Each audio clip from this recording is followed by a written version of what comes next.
Check, check, check, check.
Let's wait.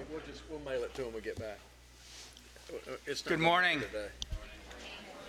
I'd like to call this meeting to order and back from recess. Roll call, Ms. Hood. Mr. Cressida. Here. Dr. Kinchin. Here. Mr. Williams. Ms. O'Hara. Here. Ms. Bradley. Here. Dr. Matos. And Mr. Wagner. Here. Thank you, Ms. Hood. Please, there's plenty of seats up in front, if you all want to come up in front.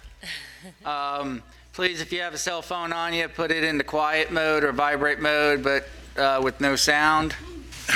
Check mine. Mine is good. Mr. Santoro, would you like to lead us in the pledge first? All rise. To the flag of the United States of America and to the republic for which it stands, one nation, under God, indivisible, with liberty and justice for all.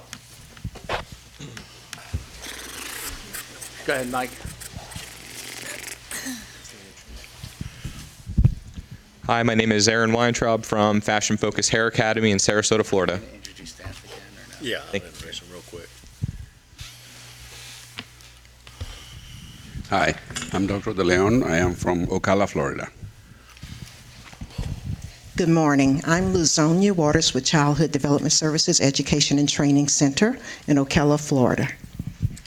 Hi, my name is Janelle Stewart. From Aguilas International, Tampa, Florida.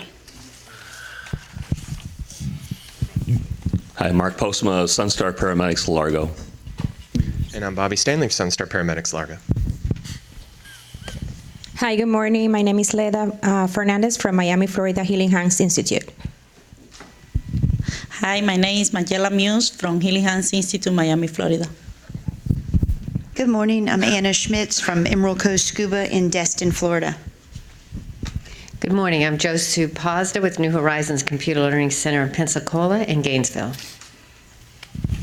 Good morning, Angel Medina, Florida Healthcare Academy, Orlando and Miami. Good morning. My name is Mr. Peterson Registry. I'm from Fort Myers, Florida, Classic Traffic School. Good morning, Georgia Kaulasar. I'm with Classic Traffic School in Fort Myers. Morning, Jeff Gonzalez, owner of Devace LLC, JT Tony's LLC, Elite School of Cosmetology, and Kaizen Beauty Academy. Hi, Liz Williams. I'm with the Coral Springs Regional Institute of Public Safety in Coral Springs. Morning, Rob McGilloway, Division Chief, Coral Springs Parkland Fire Department. Good morning, Drea Murillo, Salmon, Paul Mitchell, the School, Fort Myers. Good morning, Mary M. Jean Gilles, Brilliant Academy Health Center, Orlando. Morning, Katie Parrish, Vocational Academy of Makeup and Prosthetics in Orlando. Good morning, I'm Heather Files. I'm also from Vocational Academy of Makeup and Prosthetics. Thanks. Hi, I'm Pete Graves. I'm from Flatiron School. Good morning, Ken Shelley with Commercial Diving Technologies, Hudson, Florida. Julie Prashad Ramirez, Career Tech, Lakeland, Florida. Kevin Franklin, Treasure Coast Medical Institute, Fort Pierce, Florida. Good morning, I'm Tanya Meyer from Neurodiagnostic Technology Institute in Orlando, Florida. Hi, I'm Kristen Cole, owner of T-Spa, Best Salon Professional Academy in Melbourne, Delray, and Elevate Salon Institute in South Beach. Hi, I'm Cindy Johnson. I'm with T-Spa Melbourne, Delray Beach, and Elevate Salon Institute in Miami Beach.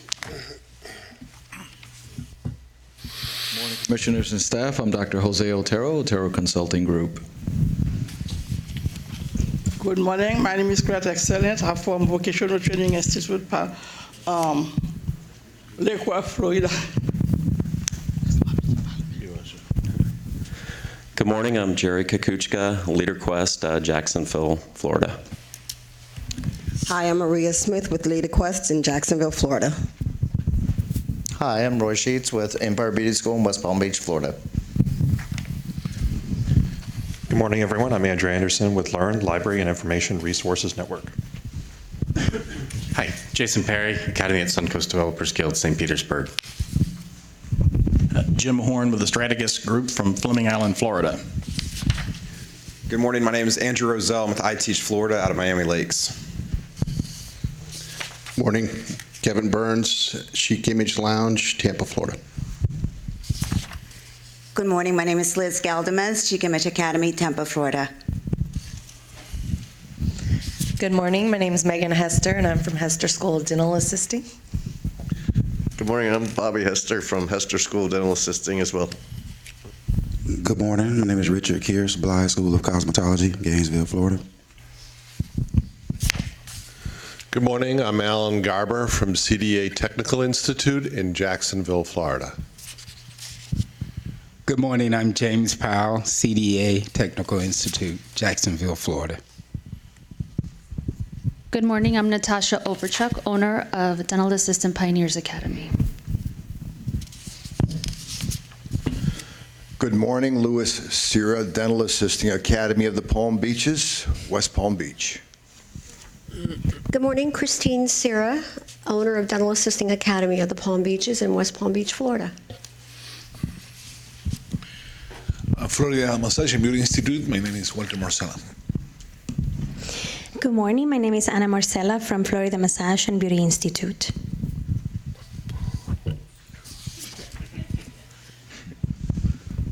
Good morning, everyone. I'm here for Universal Training Center, Wilton Manor, Fort Lauderdale, Florida.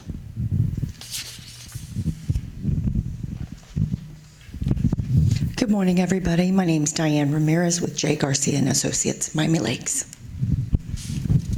Good morning. My name is Terry Garcia. I'm with J. Garcia and Associates, accountants and consultants. Good morning. My name is Juani Suengas. I'm from the Chandler's Vocational Institute in Miami, Florida. Good morning, Maria Alcudia with Yechon Lands Institute in Miami, Florida. Good morning, everyone. Happy Tuesday. My name is Diana Hammond, and I am an advisor, and I do campus and program development for schools. Thank you. Good morning. My name is Bob Harris. I'm an attorney with the Messer Caparella Law Firm in Tallahassee, representing Advantage Beauty Institute and Sam Ferguson if he gets in trouble.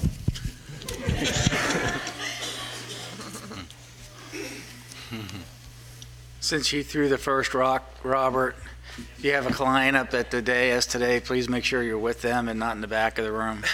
So, I'm going to turn it over to Mr. Ferguson so he can introduce his fabulous staff. Thank you, Mr. Chair. If I might, very quickly, Ms. Reese Rudolph, who is the Assistant Executive Director. With us today, Jim Richmond out of the our General Counsel's office, and Jenna Parton, who will be our new attorney for the Commission, representing the Commission. With us today, Joey Smith, Carl Washington, Ariel Trung, Sarah Collins, Callie Oswald, Jason Bowman, Christopher DeSalvo, Cheryl Miller, Angela Shelby, Monica Brooks, Mary Taco, Donna Nugent, Mike Santoro, Carlos Cardenas, Betty Tilton, and then, of course, Ms. Susan Hood, who is my assistant and recording secretary for the Commission. And if you don't know me, I'm Sam Ferguson, Executive Director. Thank you, sir. We're going to do a little switching of the agenda this morning. We're going to do the P application for provisional licensure first. I'm just going to run down the schools real quick to see if you're here. I might change my mind. Chick Image Academy, are you here? Coral Springs, you're here. Regional Institute of Public Safety? That's y'all, right? Yes. Elevate Salon Institute, good. Flatiron, you're in the back.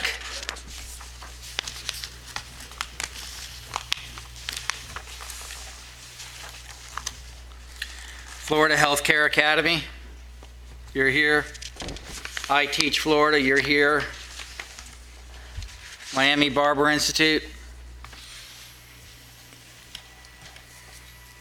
Okay, hope they arrive. And the School of EMS, St. Pete. Okay, so we'll start with P first. Mr. Chair, Yes. Did you ask about the American Academy of Dental? Yeah, that's number one. Number one. I didn't hear that one.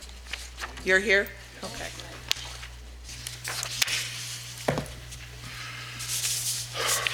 Well, come on down.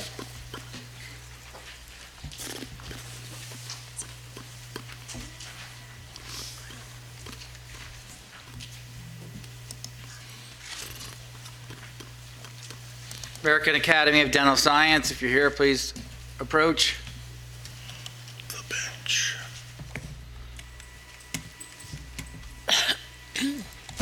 Good morning. I am Dr. Manuel de Leon. I am a dental surgeon, and we're in the process of getting your approval for the American Academy of Dental Science here in Ocala. Great, and you're the owner? I beg your pardon? Are you the owner? Yes, I am there. Okay, commissioners. Mr. Chair.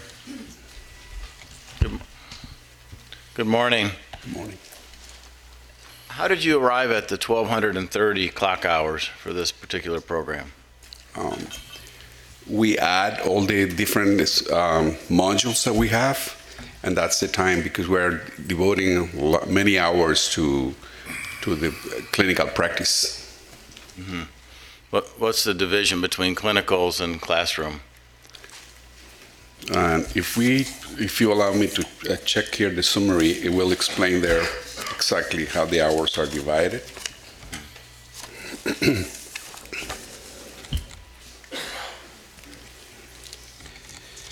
We have class hours, 513 hours. We have lab hours, which is clinical practice, well, they are within the campus, 347 hours. and we have 370 hours of externship hours. Okay, very good. Well, I want to commend you on having a program, the dental assistant program, that has that many hours. That's a lot of hours, and I appreciate you bringing them forward.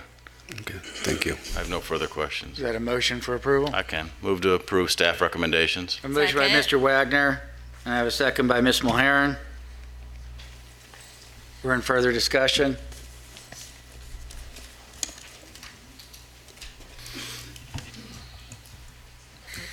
Hearing none. All those in favor signify by saying aye. Aye. Opposed? Motion carries. Thank you and good luck. Thank you much. Have a good day. Number 2, Chick Image Academy, Tampa.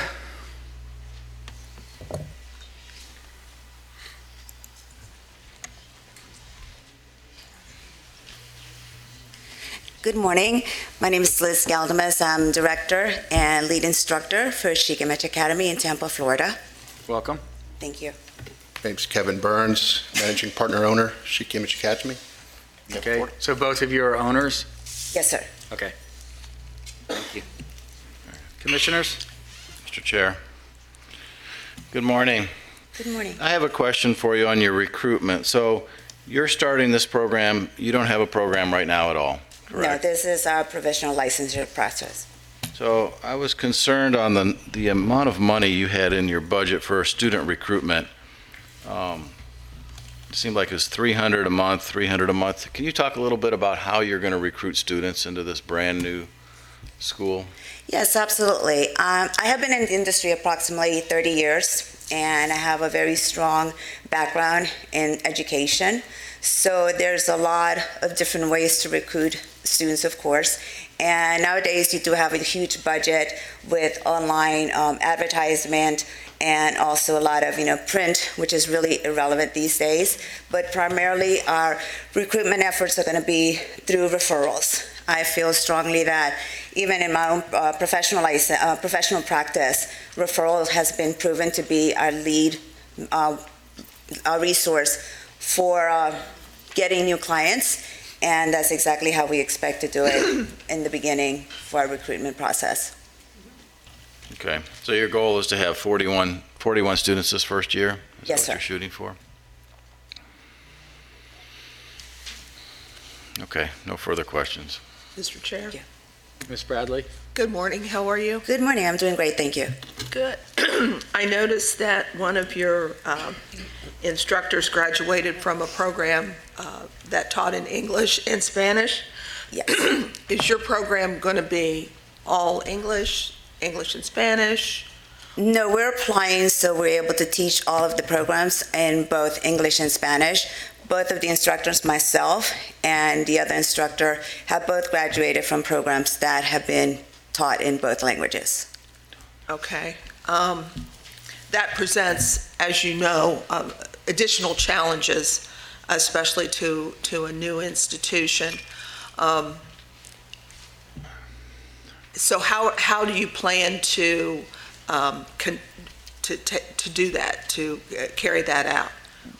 But do you have a specific challenge? Well, that I mean, you're are you referring going to teach say I'm a Spanish-speaking student and I don't speak much English? How will you teach me? We have bilingual instructors, and all of our education resources are going to be both in Spanish and English. All of our textbooks, all of our training that's going to be accessible on computer-based training, and especially, the instructors, we're all going to be bilingual.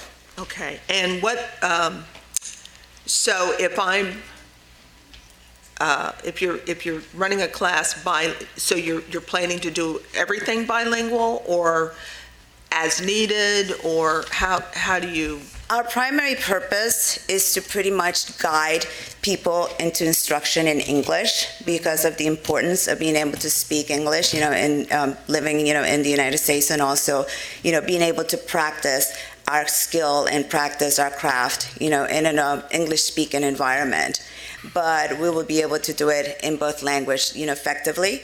If a lot of our curriculum is not set up in specific theory classes, the way that we providing our curriculum is we are going to be using a lot of the Milady training and also in the online training. So a lot of the book work is going to be done individually with the student. So that's going to give us the capability to be able to communicate with them in whatever language they choose as far as their instruction.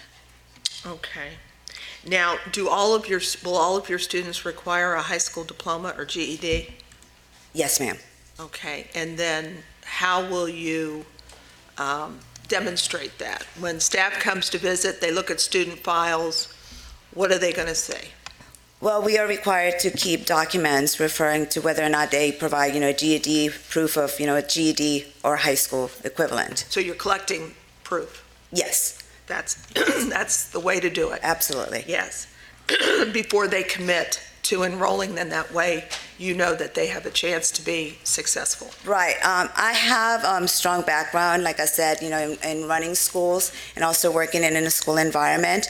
And I saw a lot of time people get really, really excited about starting a new course. And now when it comes down to the paperwork, you're missing a GED or you're missing a high school diploma, and then they become, it's like very deflated and discouraged. So we want to get all of the paperwork out of the way and make sure that they qualify and they're able to fill in all the requirements that we have, as well as, the Commission and the Department of Education of Florida, so that we have a very strong foundation for them to start their education. Okay, great. And I noticed that one of your books is the Mind Tap Aesthetics. Yes. So I apologize. I always get a throat like this in the morning. I think it's this humidity. Anyway, so that is a computer-based. Yes. That's what I was referring to earlier, when some of their, the theory bookwork and workbook is going to be done in the computer-based training with the Mind Tap. And we are also using the latest edition of the aesthetics book, which my mentor also collaborated strongly with, Sally Dietz, and she has been a very, very strong, valuable resource for a lot of the information that I have acquired over the years, and was really happy to be able to utilize the book that just came out. Okay, and one more question about your schedules. The accelerated schedule, how are you going to work that? We have given our accelerated program very, very, very close scrutiny. The student who is interested in qualifying for the accelerated program has to go through a very, very extensive interview process with me directly to see if they're able to commit to that rigorous schedule, if they're able to commit as well to absorbing all of that information in such a quick process, and also that I want them to be successful in doing so. So that is going to be for a very, very few numbers of students that may qualify for the accelerated programs. Because everybody will come in and everybody's going to want to finish, absolutely, right away, but not everybody's going to be able to qualify. So that's where you have to be very firm. Yes, absolutely. Criteria. Okay. All right. Well, that takes care of my questions. I just have one clarifying question that Ms. Bradley asked her earlier. You have 4 students who are going to start. 2 speak English and 2 speak Spanish. Are they all in the same class? They are going to be starting, depending whether they start full-time or part-time, scheduled day or evening classes. Full-time students? Yes, sir. So how are you going to split up teaching 2 in Spanish and 2 in English? Well, as I mentioned before, with our Mind Tap process, we do have a lot of the computer-based training, and all of myself and the other instructor, we are perfectly bilingual, so it's not going to be in a confusing environment. It's going to be primarily taught in English, and if they need additional help in Spanish to clarify certain aspects of it, or if they need the support of their textbooks or workbooks, then they will have that accessible. Okay, so I'm in that class, and I'm paying for that class, and you have to do a lot of tutorial with the Spanish-speaking person. Am I getting my money's worth then? Absolutely, because it's not going to be on a one-on-one basis. The theory part of it is going to be done in English, and also want to, be able to gauge if the Spanish student is going to also benefit from it, so that they will be speak English or Spanish, well enough to be able to benefit from the instruction. We'll have to keep an eye on that. Yeah, because somebody's going to be Right, cheated. somebody's going to be, right. If I'm conducting my class in Spanish and the, student that is only in English speaking doesn't know what's being said, you can see where that might be problematic. Right. We're also hoping to have, strictly Spanish classes, which is basically that's going to be the challenge, is a person that only speaks Spanish. So we have, it's not just the Spanish speaking that are going to be either daytime or they're going to be evening classes. Then of course, it's like we would absolutely go ahead and separate that because we will have enough coverage as far as instructors to be able to do that. Well, and I can't tell you how to operate your institution, but if you can do it like that, at least getting started, that would be a good way to begin so that you'll have enough issues just being new. Right, that is our goal.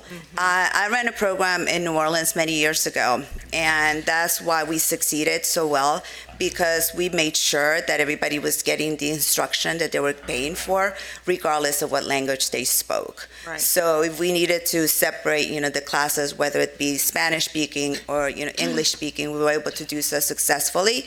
And also given the opportunity to students that if they felt confident enough to just take the instruction in English, then they also felt very, very successful, and they felt, they weren't going to be challenged in so many different ways, that they also felt really great about being able to understand and get the instruction in English as well.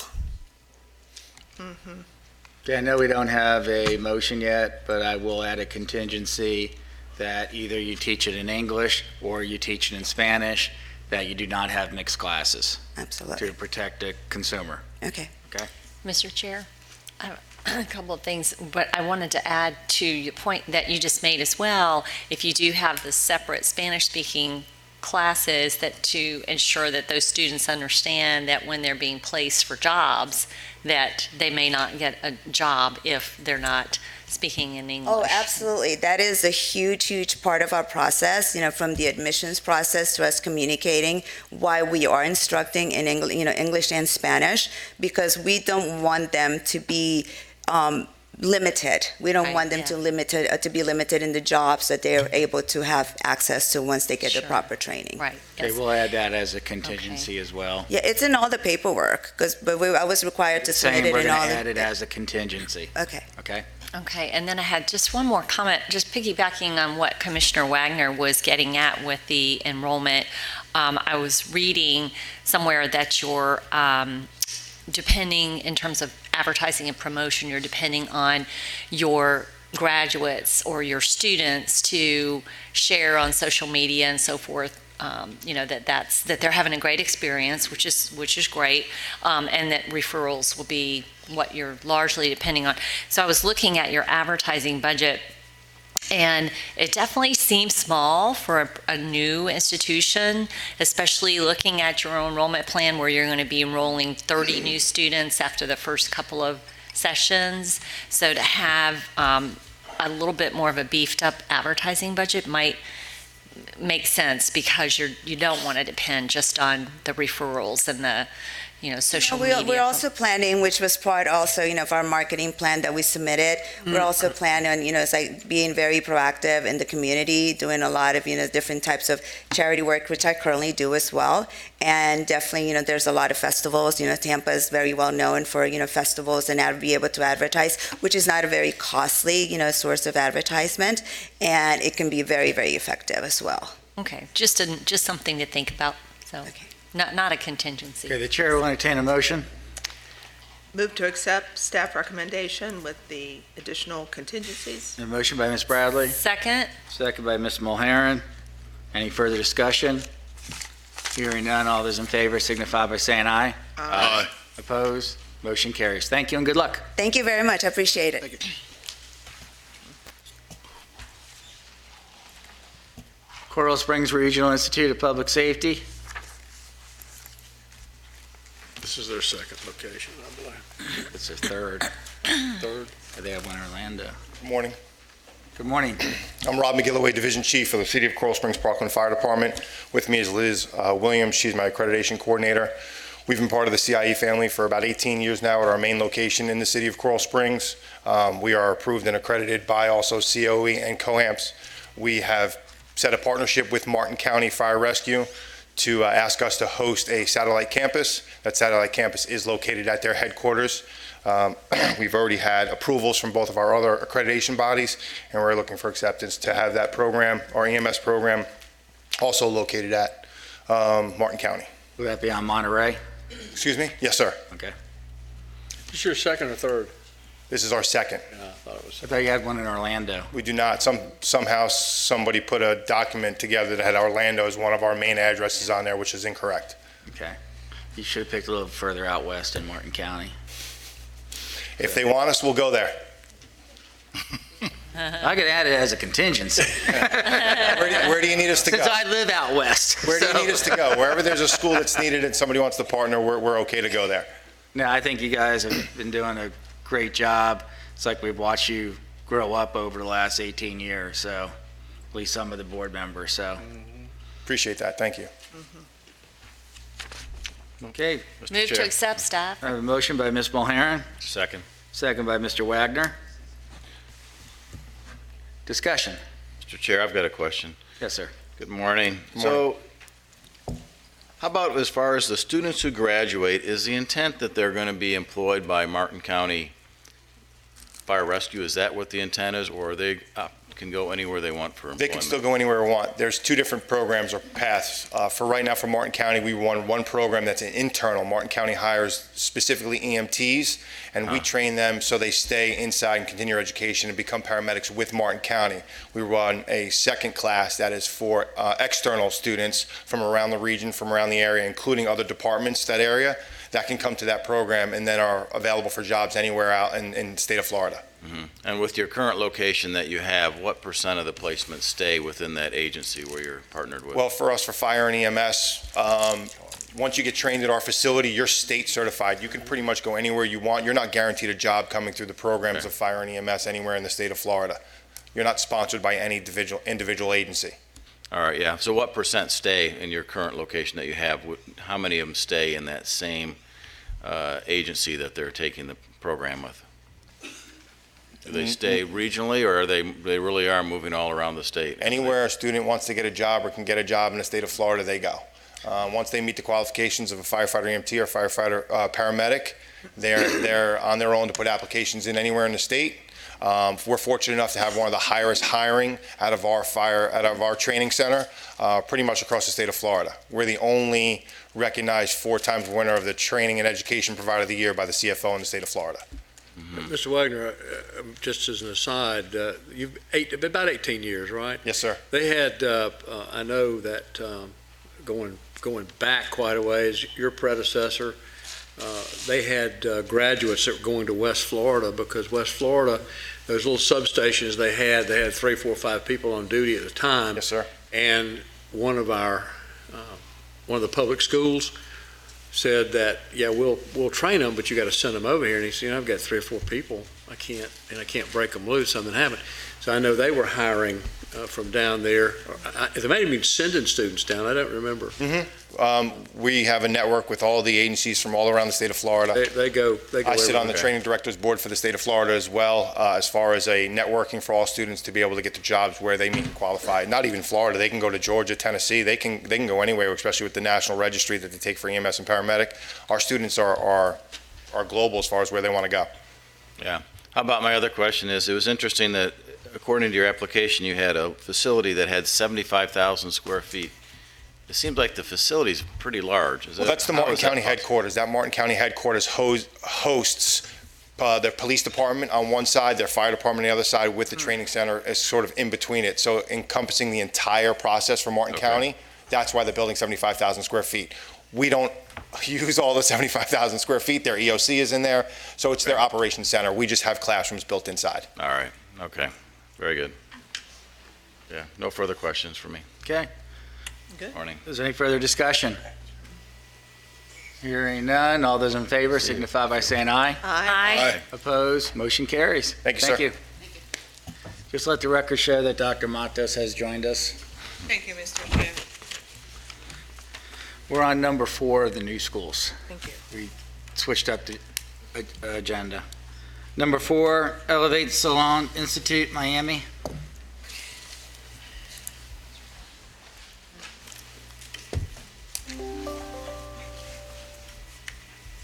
Get an email, are you? Good morning. My name is Kristen Cole. I'm the owner of Elevate Salon Institute. I'm also the owner of my main campus, the Salon Professional Academy in Melbourne, Florida. We have an additional location in Delray Beach, which is the Salon Professional Academy in Delray, and we are applying for a new school application for the Miami Beach location, Elevate Salon Institute. I'm Cindy Johnson. I'm the Compliance Regulation Financial Officer for the schools. Good morning, everybody. I'm Rick Wallace. I am owner of American Academy of Cosmetology, but I'm here today as a consultant helping them through this process. Welcome. Mr. Chair? Yes, ma'am. Good morning. So, Rick, you are no ownership with this group, so you're just here to support? Okay. All right. Because, school names can be very similar, and you just always need to make sure that we understand who's who. Sure, because on the adjustment, because I'm American Academy, you see that her incorporation is Academy. Right, Yeah, Academy, correct. right. That caught my eye, and I was wondering. Okay. So why did you decide to open up another campus? That's a great question. I feel that there's a huge need in Miami Beach for a brand cosmetology school. We are with the L'Oreal brand professional. We are a franchisee for Spec, who were endorsed by L'Oreal, and they have major brands, Redken, L'Oreal, and Matrix. The L'Oreal brand is brand new. The L'Oreal Institute is a brand new school academy. They have 5 across the country right now, and they want to be in major cities, and I think that the L'Oreal brand professional school would do very well in South Beach. But your name is Elevate. It's Elevate Salon Institute is the name of the school, Okay. and that is the brand from L'Oreal. That is the brand from L'Oreal. Okay. So it's the L'Oreal product, but the brand is Elevate. The Redken brand is the Salon Professional Academy. Okay. So will there be similar teaching methodologies between the Redken and the L'Oreal? Yes, the foundation that we use is, Milady curriculum, and then our resources are with L'Oreal Professional and the brand. So there's resources by L'Oreal that's separate from Redken, but our curriculum is Milady curriculum, and then with awesome resources from brands and from other resources like Fuel, which is a cutting program that we use within the Milady textbook curriculum. Okay. So you're in Miami, a lot of Spanish-speaking students there. Are you doing any bilingual? No, I am not. Okay. And I noticed that do you have any plans to, I don't know if your other schools are accredited or not. Yes, our main campus is accredited by means of accreditation, and because it's our additional campus, Delray, we're also accredited. And we do have plans to receive accreditation for our 3rd location. So will this be another branch? Yes, ma'am. Or additional location? Yes, ma'am. Whatever it's called. Okay. Additional location. Additional location with NACAS. Yes. All right. Mr. Chair. You done, Ms. Bradley? Yes, for now. Yeah. Very good. So as far as do the programs that you're offering, that you're proposing right now, are they in line with what you currently offer at your other sites as well? Yes. They're the exact same programs? Yes. Okay. How about as far as the barbering, as far as market value for a barbering and cosmetology when you list the tuition and fees, is that in line with what you're seeing in that region? Yes. And how about as far as placement? What's your placement forecast for a program like barbering down there? Well, our standard, if you look at our standard we're probably going to be in line with that kind of placement. But there are so many salons and barbershops, looking for service providers that I've got a line of salons just waiting to place and barbershops waiting to place for graduates. So I'm not concerned. I mean, I talking to a lot of the salon owners and barbershops in that area, they're always looking for qualified graduates and licensed professionals. Yep, very good. And no further questions. Okay, I just wanted to go back just to one thing, just to verify, like, part of what we look at, of course, very important part, are your financials, your ability to handle the rigors of another commitment. So the financials we are looking at are for the whole thing? Yes. Okay. And do you, I would, and your pro forma, is that just for this campus, or is that? Yes. It is? Yes. It's pretty, I don't know. Aggressive? Yes, right. So just to give you a little background about the location of this academy, it's in this area called Flamingo Towers. There's 1,500 units, 6,000 tenants, ages 18 to 34. There's a huge community in South Beach with no other brand location schools in that area. We've done a lot of demographic testing for the last 6 months. We did consumer reporting. We looked everywhere to find the kind of student, and just by the response in the community, we feel that school is going to do aggressive numbers in the next month or two. You know, we're going to really push very quickly and fast in that area. So you're located in? Yes, it's these 3 towers. It's called Flamingo Towers, and on the bottom portion of it, it's a commercial zone area. So it was a salon before that we took over as a school, and then there's a grocery store next door. There's a dry cleaners, so it supplies this whole area. It's quite beautiful. It's located on the Biscayne Bay. There's 3 pools. We've done a lot of extensive research. Having another location, a third location, is very scary, you know, brand new, especially with the numbers. And my Delray location, it all went through construction. So we had a hurricane, we had a lot of things happen, but I really did a lot of research this time, especially being the L'Oreal brand. L'Oreal is very international. There's a lot of international cultures in Miami, so I really feel like it's going to be a great fit. Well, I can see where you'd have a really good clinic business there. For sure. Clinic answer. I mean, we get a lot. I mean, people walk, just us doing the construction, and you know, there's a lot of walking traffic. It's pretty incredible. Well, wish you well. Thank you. Ms. Cole, one thing. Yes. Mr. Wallace was mine and Mr. Smith's hairstylist before. Yeah. The chair will entertain a motion, please. So moved. Second. Motion by Dr. Matos, second by Nancy Bradley. Any further discussion? Hearing none, all those in favor signify by saying aye. Aye. Opposed? Motion carries. Thank you. Good luck. I just have one quick question. In the report that you sent me for the staff recommendations, it said something like something about provisional, a clerk order. Yes. I think she was concerned about the clerk order for the massage program. And as we understand it, the provisional will be issued, but the clerk order will not approve the program until it gets the Department of Health approval of the school, and then from the school, the program, and the program submitted. So she was worried about the provisional not being issued. And I think it was clear that it would be issued and she could move forward with accreditation and Department of Ed. Yeah. Right. Yeah, with the clerk order. With the clerk order. You have to, you're not, just because we voted right now, which is great, that's step one, you have to wait for the clerk to order. Yeah, but I think the question is, the massage therapy needs to get approved, but they can go forward on everything Correct, else. but we will be issued a provisional license without the program approval of the massage. We get that. Until, right. Correct. Right. Until the clerk order is fulfilled. Yes. Okay, thank you. Yeah. Thank you. Thank you very much. Flatiron, come on up. Rick, come and see us next time you're in town. I will. Yeah, it looks like you could use a trim. He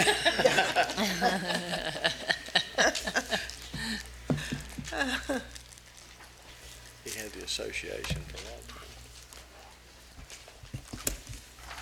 Hi, I'm Pete Graves. I'm from Flatiron School. I'm our compliance and licensing lead, and we're here seeking provisional license. Okay, welcome. Thanks. Move to accept staff recommendation. I have a motion by Ms. Mulhern, Second. second by Mr. Wagner. We are in discussion.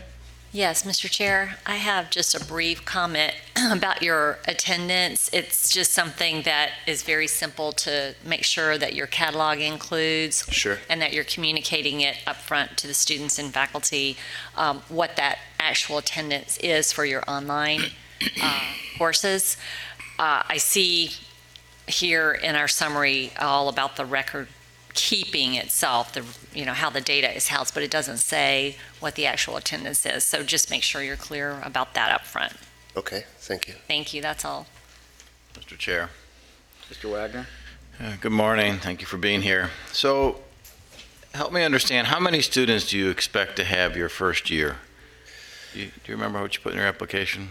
No, it's a little bit higher than I think Florida expected. So we moved up into a higher tier of fees based on that. Okay. I do have it in my computer. I can pull it up. So I had written down 739 students your first year, which seems like a lot of students. Yeah, I think it's feasible. Flatiron has seen a lot of growth in the past couple of years, and there's a really high demand for Flatiron's programs. The Miami area already hosts other schools of Flatiron's type that are doing very, very well, and we've had inquiries in that area for students as well. So between in-person and online, I don't think we're going to have a hard time hitting that number. Okay, so the brand Flatiron is something that's known in the South Florida area, you're saying, or that's something? Yeah, I mean, it's growing very quickly. I mean, we're already established in numerous other states, California, New York, and such. We're moving abroad. We're growing quite quickly. So it's a well-known brand backed by WeWork. Mm-hmm. And I was impressed, so you have 11 programs on your application, which range from $3,500 to $15,000 for all your tuition and fees. Do you anticipate the students who go to this program, are they going to be working in the South Florida market? That's the goal. Yeah, absolutely. And there's jobs available for all this growth, Lots. high growth areas? Yeah. So software engineering, data science, UX, UI design, all of that stuff is high demand job growth at the moment. Okay. How about as far as finding qualified staff to work in all these high demand areas? It's not a problem. Yeah. So we're taking people who have worked in the field for years and bringing them over as instructors. Mm-hmm. We haven't had an issue finding qualified instructors. Okay. All right. Well, no further questions. Okay, is there any further discussion? I do. I have a question, sir. Go ahead, ma'am. So the faculty that you are going to be hiring, they are primarily experienced in the field. Yes. So they have limited knowledge of curriculum delivery or having No, not necessarily.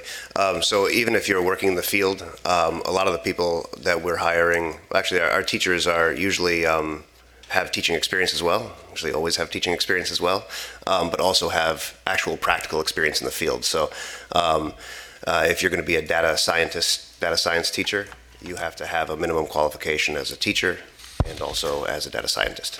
So what is how is your onboarding for new instructors? What is that like?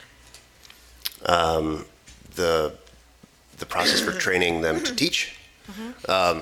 So we have a curriculum team and a lead education director, and they go through the process with that team to bring them up to speed on our curriculum as it works, and also our learning platforms, which is learn.co. The process is a few weeks long. So they don't just get hired and thrown into a classroom. They actually go through a rigorous training before they step into the class. And after and if they have no teaching experience, how do you? We don't hire people with no teaching experience.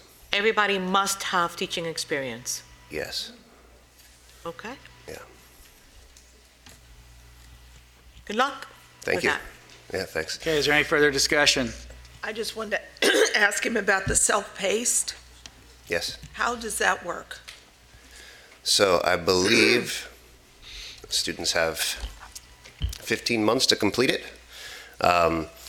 So the self-paced is really what it is. So students who, work full-time or can't do a full-time or part-time course, they can take the self-paced course, and it's on them to move through the program at their own pace. They have a certain amount of time to complete it, which I believe is 15 months. And yeah, that's it. Is each element timed as far as you have 3 weeks to do No. the first part, and then another 3 weeks, and then another? No, the modules aren't timed themselves. The whole program is timed. So it's interesting. With the self-paced, you see usually one of two things. People do it very quickly at the beginning, or wait until the end to complete it. I think it's two different types of student. Well, it's also it's also very challenging, because unless the student is extraordinarily self-motivated, disciplined, etc., it would be very easy to say, I've got 15 months or whatever, 15 weeks, 15 months, 2 months, 3, whatever it is, and procrastinate. The other part is, you want to make sure that they are actually benefiting from each part of the program as they move along. So do you have someone who is monitoring these self-paced? Is that Monica? Oh my God. It's a catchy tune there too. Oh my. Monica. She just turned it off. I like the sound fading. It must be important. Go ahead. Good. Susan, were you calling her? That was planned. Okay. Go ahead. Anyway. That was good. It was. So how will you monitor these people? Yeah, so there are people that monitor progress, and even in self-paced, along with all of our other programs, the students have access to a coach, if you will, that they can speak to on a weekly basis. So there's they're not out in orbit, although it might seem like that. There's a coaching element, and there are people who monitor pacing and completion. And so you say your programs operate in different states and so forth. Mm-hmm. So is the model the same? Yes, it's exactly the same. Okay. And really, all of your programs, with the exception of 3, are delivered via distance education. That's correct. So God bless you. that does require a great deal of follow-up with the students. Yeah. And of course, with this, I don't know about other states, but with our states, we do expect career services support. Yeah, and of course. assistance with helping students get jobs. Yep. What have you done so far to make connections with the local employers? So that would be part of our career services department. We have a whole department dedicated to that. I believe our placement rate now is like 97 or 96%. We give students a money-back guarantee as well. So if we're unable to place them, they don't have to pay for the program. After they've received all the training? Yes, correct. Yeah. If they go through our training program and then they're unable to be placed, then yeah, we give them their money back. And that's evidenceable. Where else are you located? We're in New York State, California, Washington State, Colorado, DC. Mr. Chairman, I have one more question, please. Turn on there, Mike. Okay. So your library, where is your hub, if I may, maybe that's not the right Sure. terminology, but where do students, from where do they get their access to the resources? Yeah, it's called learn.co. So our co-founder, Avi, created a learning management system called Learn.co. And all of our curriculum and all of our resources are on that platform. So Do you pay fees for students to have access? No. So you buy all of the resources, all of the complementary and supporting resources for the students. They're all them? developed by Flatiron. They're developed there. Okay. Did they submit a listing? I'm sorry, I can't. Good question. Do we have a listing on file of the resources for the library? It's the learn.com, my understanding, Flatiron came out of learn.com, is that correct? That's correct. So, I mean, you had learn.com that did everything they did, and then Flatiron was a entity that grew out of. That's correct. So yeah, Avi was working with students before he developed Flatiron, and What's the last name? Avi. You keep on referring to Avi. What's his last name? Flombaum. Okay. Yeah. But yeah, he developed that for his small group students, and it had a lot of potential, and so he grew it into Flatiron School. Okay, I mean, if Mr. Ferguson is comfortable, I'm okay with that. Okay, is there any further discussion? Hearing none, I'll call the question. All those in favor signify by saying aye. Aye. Opposed? Motion carries. Thank you. Good luck. Thank you very much. Where are you going from Florida? I know you're still expanding. Where do you expect your next state will be? Well, right now we're expanding online, so we're doing a lot of online applications. Like Illinois, Indiana, Pennsylvania needs an online application. So we're expanding online probably in all 50 states in the next few years. Are you part of Sarah? No, we're not, because we're not accredited yet. So once we become accredited, then we can do Sarah. Yeah. Yeah, that's why I was wondering, because they're kind of, they can only get to those states that don't have a requirement. Yeah. But that's in plans. I think that's why they started California first. It's going to take a while for that part, though. Thank you very much. Thank you. Thank you. The next school is Florida Healthcare Academy, Miami. Number 6. Move to accept staff recommendation. I have a motion by Ms. Mulheron. Second. This from Dr. Kitchen. Sir? Good morning, everyone. You make the second? Sir? Huh? Look, I wasn't here yesterday. I'm catching up. We are in discussion. Please introduce yourselves for the record. Good morning, everyone. My name is Pedro, owner of Florida Healthcare Academy. This is our second location. First one is in Orlando. Pedro, do you have the last name? Moreau. Thank you. Moreau, M-O-R-E-A-U. Okay. I'm Angel Medina. I'm the school advisor for the Orlando and the Miami campus of Florida Healthcare Academy.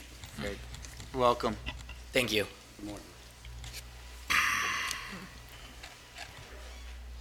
Mr. Chair. Yes, ma'am. Good morning. Good morning. How are you? Good. So, Mr. Morrow, where are you based? Where do you live? I'm based in Miami currently. Okay. We still have properties in Orlando as well. Okay. So your first school's in Orlando, but you live in Miami. Correct. All right. I asked because,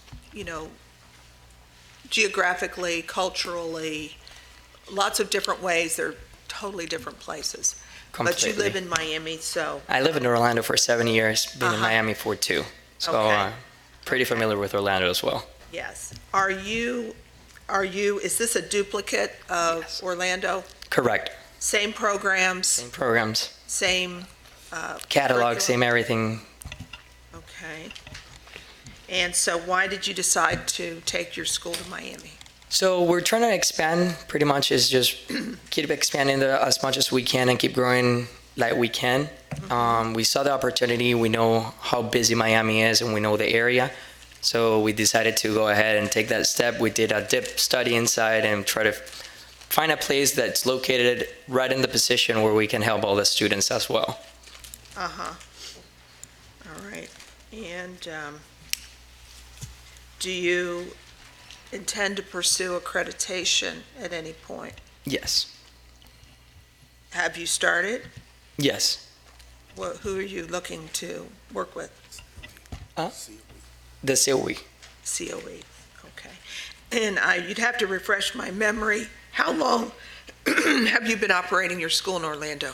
The one in Orlando has been open, it was actually open originally on 2003. We took over in 2013. Okay, so that you bought an existing? Correct. Okay, all right. And so your financials are based on your Orlando? Correct.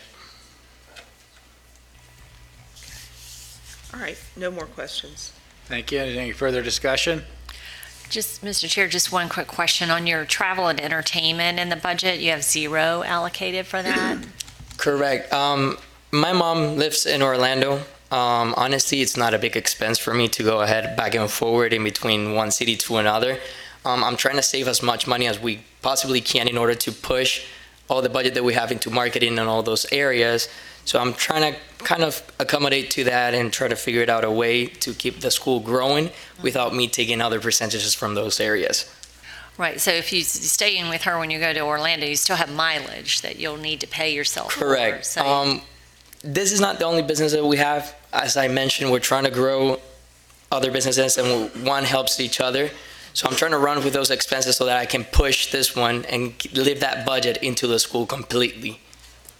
Okay.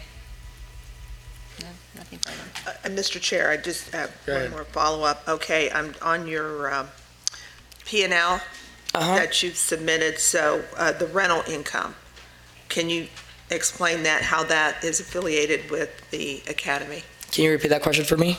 The rental income that you have is, is significant. Correct. So how is that related to the Florida Healthcare Academy?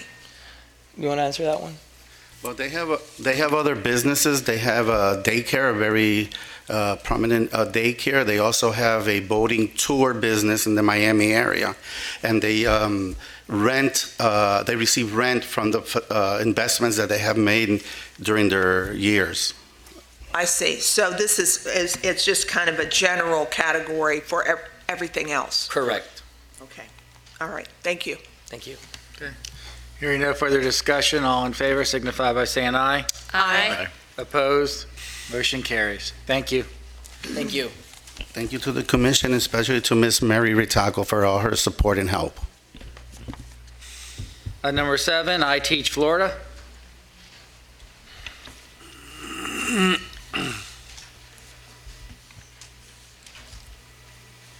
Morning, Chair, Commissioners. My name is Andrew Roselle. I'm the Program Director for I Teach Florida.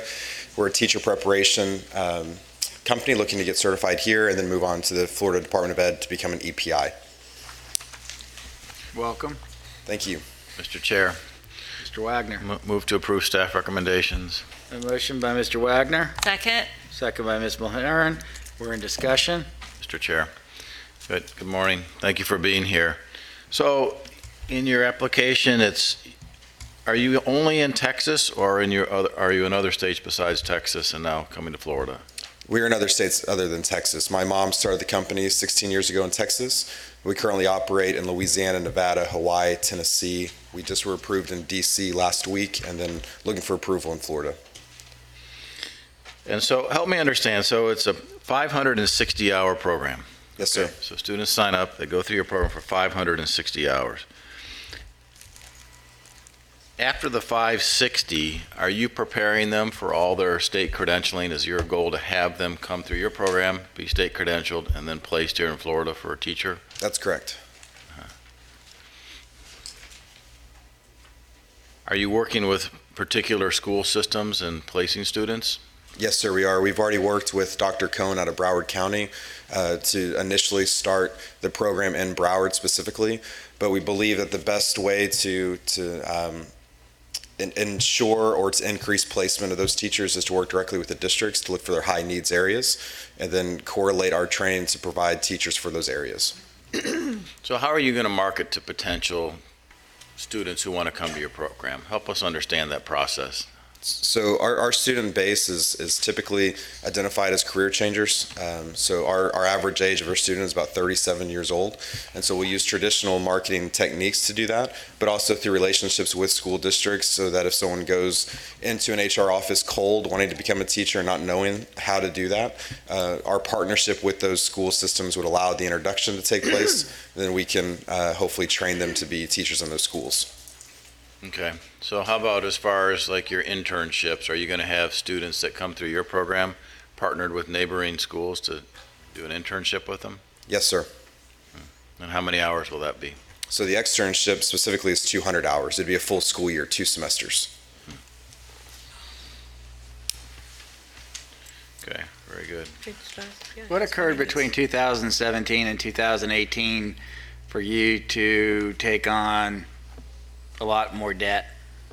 So we were actually, my mom sold some of her stake in the company she created to pursue retirement. And so we had a restructuring in March of 2018. Okay, It's actually not debt that I teach had taken on. It's debt that the company that bought a majority stake in her position already had. Well, I see increases just from your long-term liabilities. This is year over year. 2017, 0 in revolving note, 18, 3.7 million. Long-term debt went from 29 mil to 54 mil. And then, not going to talk about deferred rent or anything. And then up in your current liabilities, because you're upside down with your ratio right now, it's not a 1-to-1. And your current liabilities are higher than the previous year. So you're saying it's because of your selling out?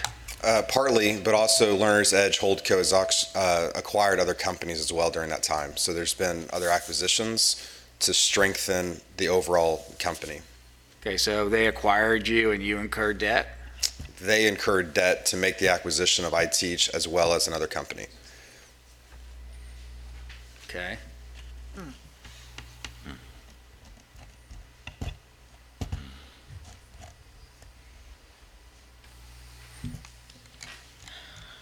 So at one point, when your mom got out of the business, that's when it was sold. Another company bought 2 other companies, iTeach and something else. Yes, sir. So part of the debt's on your financial statements. That's correct. Okay. I've only had 1 cup of coffee, so. Mr. Chair. Once I have 2, I'm pretty good at this. Go ahead, Mr. Wagner. So, and a follow-up question. So as far as the faculty credentials, people you're going to have, help me understand that, because you don't list any faculty credentials on your application, but help us understand who's going to be teaching in this program. So I believe faculty credentials have been submitted, but it would be at least a master's degree in education as well as a currently held teaching certificate in the state of Florida. Those would be the minimum requirements beyond the vetting, the interview process to hire teachers who are teachers, but also capable of teaching the pedagogy and methodology needed for our teachers. Mm-hmm. And they'd all be a part-time faculty to teach? It'd be a contract work, yes, sir.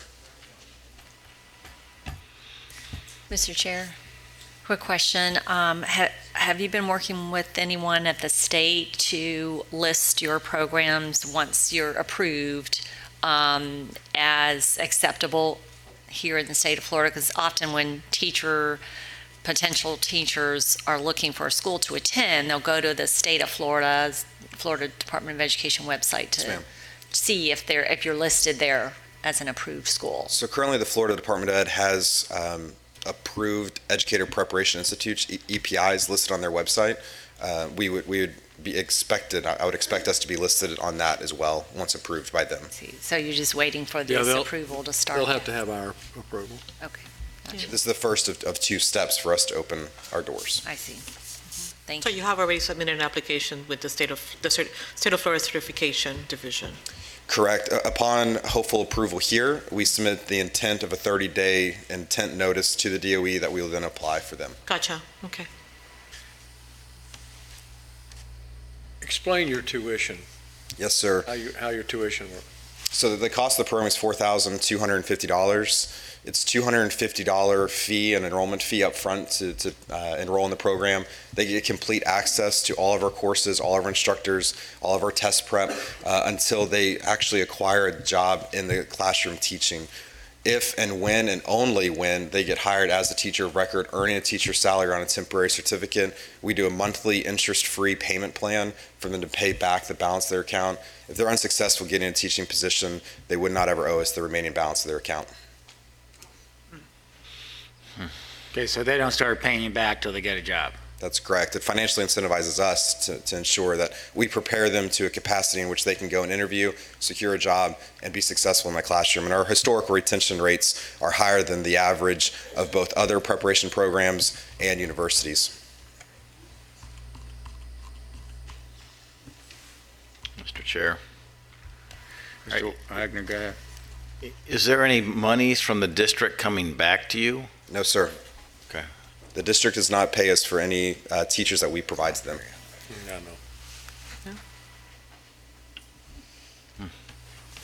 One other interesting thing about this, how they operate, they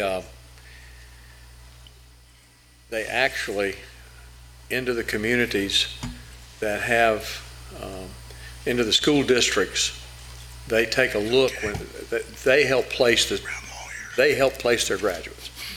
And rather than just say, hey, here's a job, go apply, they actually take a look at the school district, where it is, the makeup of that school district.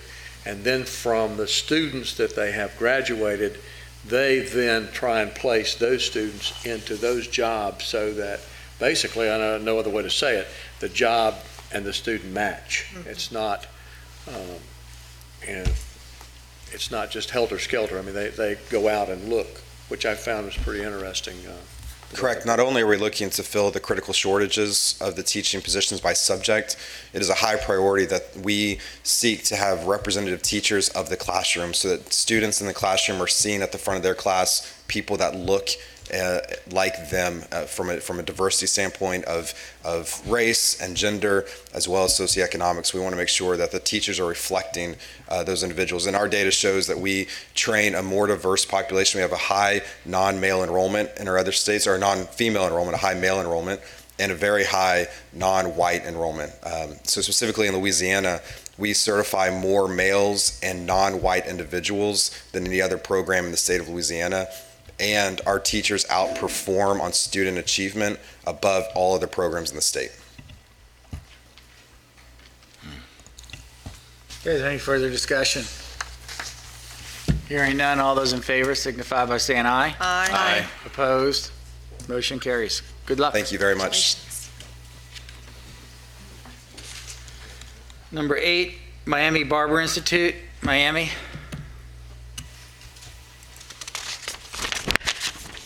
Still haven't shown up. That's the only one that wasn't here. No, they were not here at the beginning either. We'll hold this item until the end. Is that okay to do, council? It is.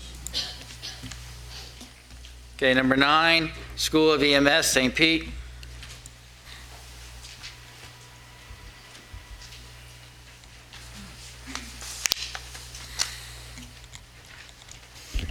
Good morning. My name is Mark Postman. I'm the Chief Operating Officer and Vice President for Paramedics Logistics Operating Company. And we're submitting this application for School VMS in St. Petersburg, Florida. I think we made application in September, and here we are today. It's been a little bit of a long journey for us because of a sale of our company. We were owned by a not-for-profit company in a hospital in Texas, which sold us and sold themselves at the same time. And so we're owned by a private equity firm, A&M Capital, out of Delaware, which rolls down to Paramedics Logistics Operating Company, which then rolls down to the School of EMS. So I think it's important to, because one of the obstacles has been who we are and what we do. First of all, our biggest thing we do is we're an ambulance company, and we're a 911 ambulance provider in several states throughout the United States. Our biggest operation is Pinellas County, Florida. We are the 911 ambulance provider under the Sunstar Paramedics name. And we are actually the largest provider of EMS in the state. We employ over 750 healthcare professionals, EMS, EMTs, paramedics, and so on in Pinellas County. All of our, in addition, we have some other ambulance companies throughout the United States: Yonkers, Sioux Falls, South Dakota, Yonkers, New York, and also Fort Wayne, Indiana, and previously Oakland, California. So in addition to that, we run a school of EMS, and we have those up and running, and we are accredited. We have those in our Tyler, Texas operation, which is where our hospital was that sold us. We have one in Dallas, Texas. We have one in our Sioux Falls, South Dakota operation, and now we are trying to start this paramedic and EMT school. It'll be in the city of St. Petersburg, but the bottom line, it's Pinellas County, Florida. So we've put this all together. There's a shortage of EMTs and paramedics in this state. I have documents that show that. I think Coral Springs was up here earlier. Obviously, they're training people at the fire rescue standpoint. I also sit on the EMS advisory board as one of their members, and we have a paramedic shortage committee in our EMS advisory working on the shortages in the state of Florida. And with that, I'll move on to Mr. Stanley, who is going to run our program. He has a long history of running EMS paramedic program, but he's worked for me in our Sunstar operation for 10 years. He has a master's in public health. And prior to me becoming the Chief Operating Officer, I've ran Pinellas County as their CEO for the last 12 years and oversee the rest of our operations throughout the country. So with that, I'll turn it back to the chairman. Thank you. Commissioners? Mr. Chair. Mr. Wagner? Good morning. Thank you for being here. So, am I understanding that you have 750 employees in Florida for Sunstar? Is that what you're saying? That is correct. But is that just in Pinellas County? Is that where you're saying in the entire state? That's just in Pinellas County. So in Pinellas County, you have 750. Are those EMTs that are working then? EMTs, paramedics, dispatchers, entire support staff. That work for Sunstar, not necessarily work for the local government, county. That is correct. Paramedics Logistics Operating Company is the contractor for Sunstar. Sunstar is actually the county trademark for the EMS agency that's run by the Pinellas County Board of Supervisors. Mm-hmm. And so is it the intent, I mean, just sitting here, is the EMTs who are going to graduate from your program, are they working at Sunstar then? Is this the intent of the program, to have a That'll training? Probably be 75% of the program and probably 25% in the Tampa Bay area, as there's a need in the entire locale. Mm-hmm.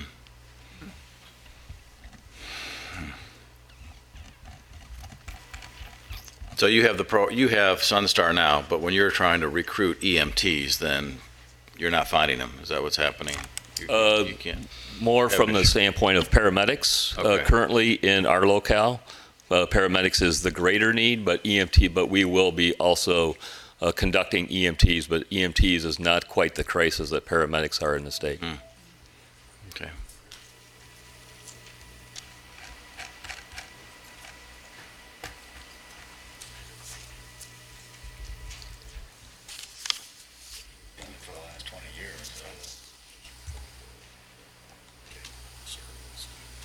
Mr. Wagner, are you Yeah, finished? done. Yeah. For now? Yeah, I'm done. May I, Mr. Chair? Oh, go ahead, gentlemen. So, the programs that you propose to offer are the two programs? EMT and paramedic. The EMT and the paramedic. That's correct. And the paramedic, as you say, is where the major need is. And I was reading about the articulation that you have with the college in Texas, is it? Correct. Yeah. Okay, how does that fit into this? So as part of our accreditation, we're programmatically accredited through COEMS, not institutional. We're still in that application process. But part of that requirement is articulate into an AS degree. So Trinity Valley Community College and also University of South Florida, or excuse me, not South Florida, University of Sioux Falls, the other USF, are our two articulations where we can roll our paramedic program into credits towards an AS degree.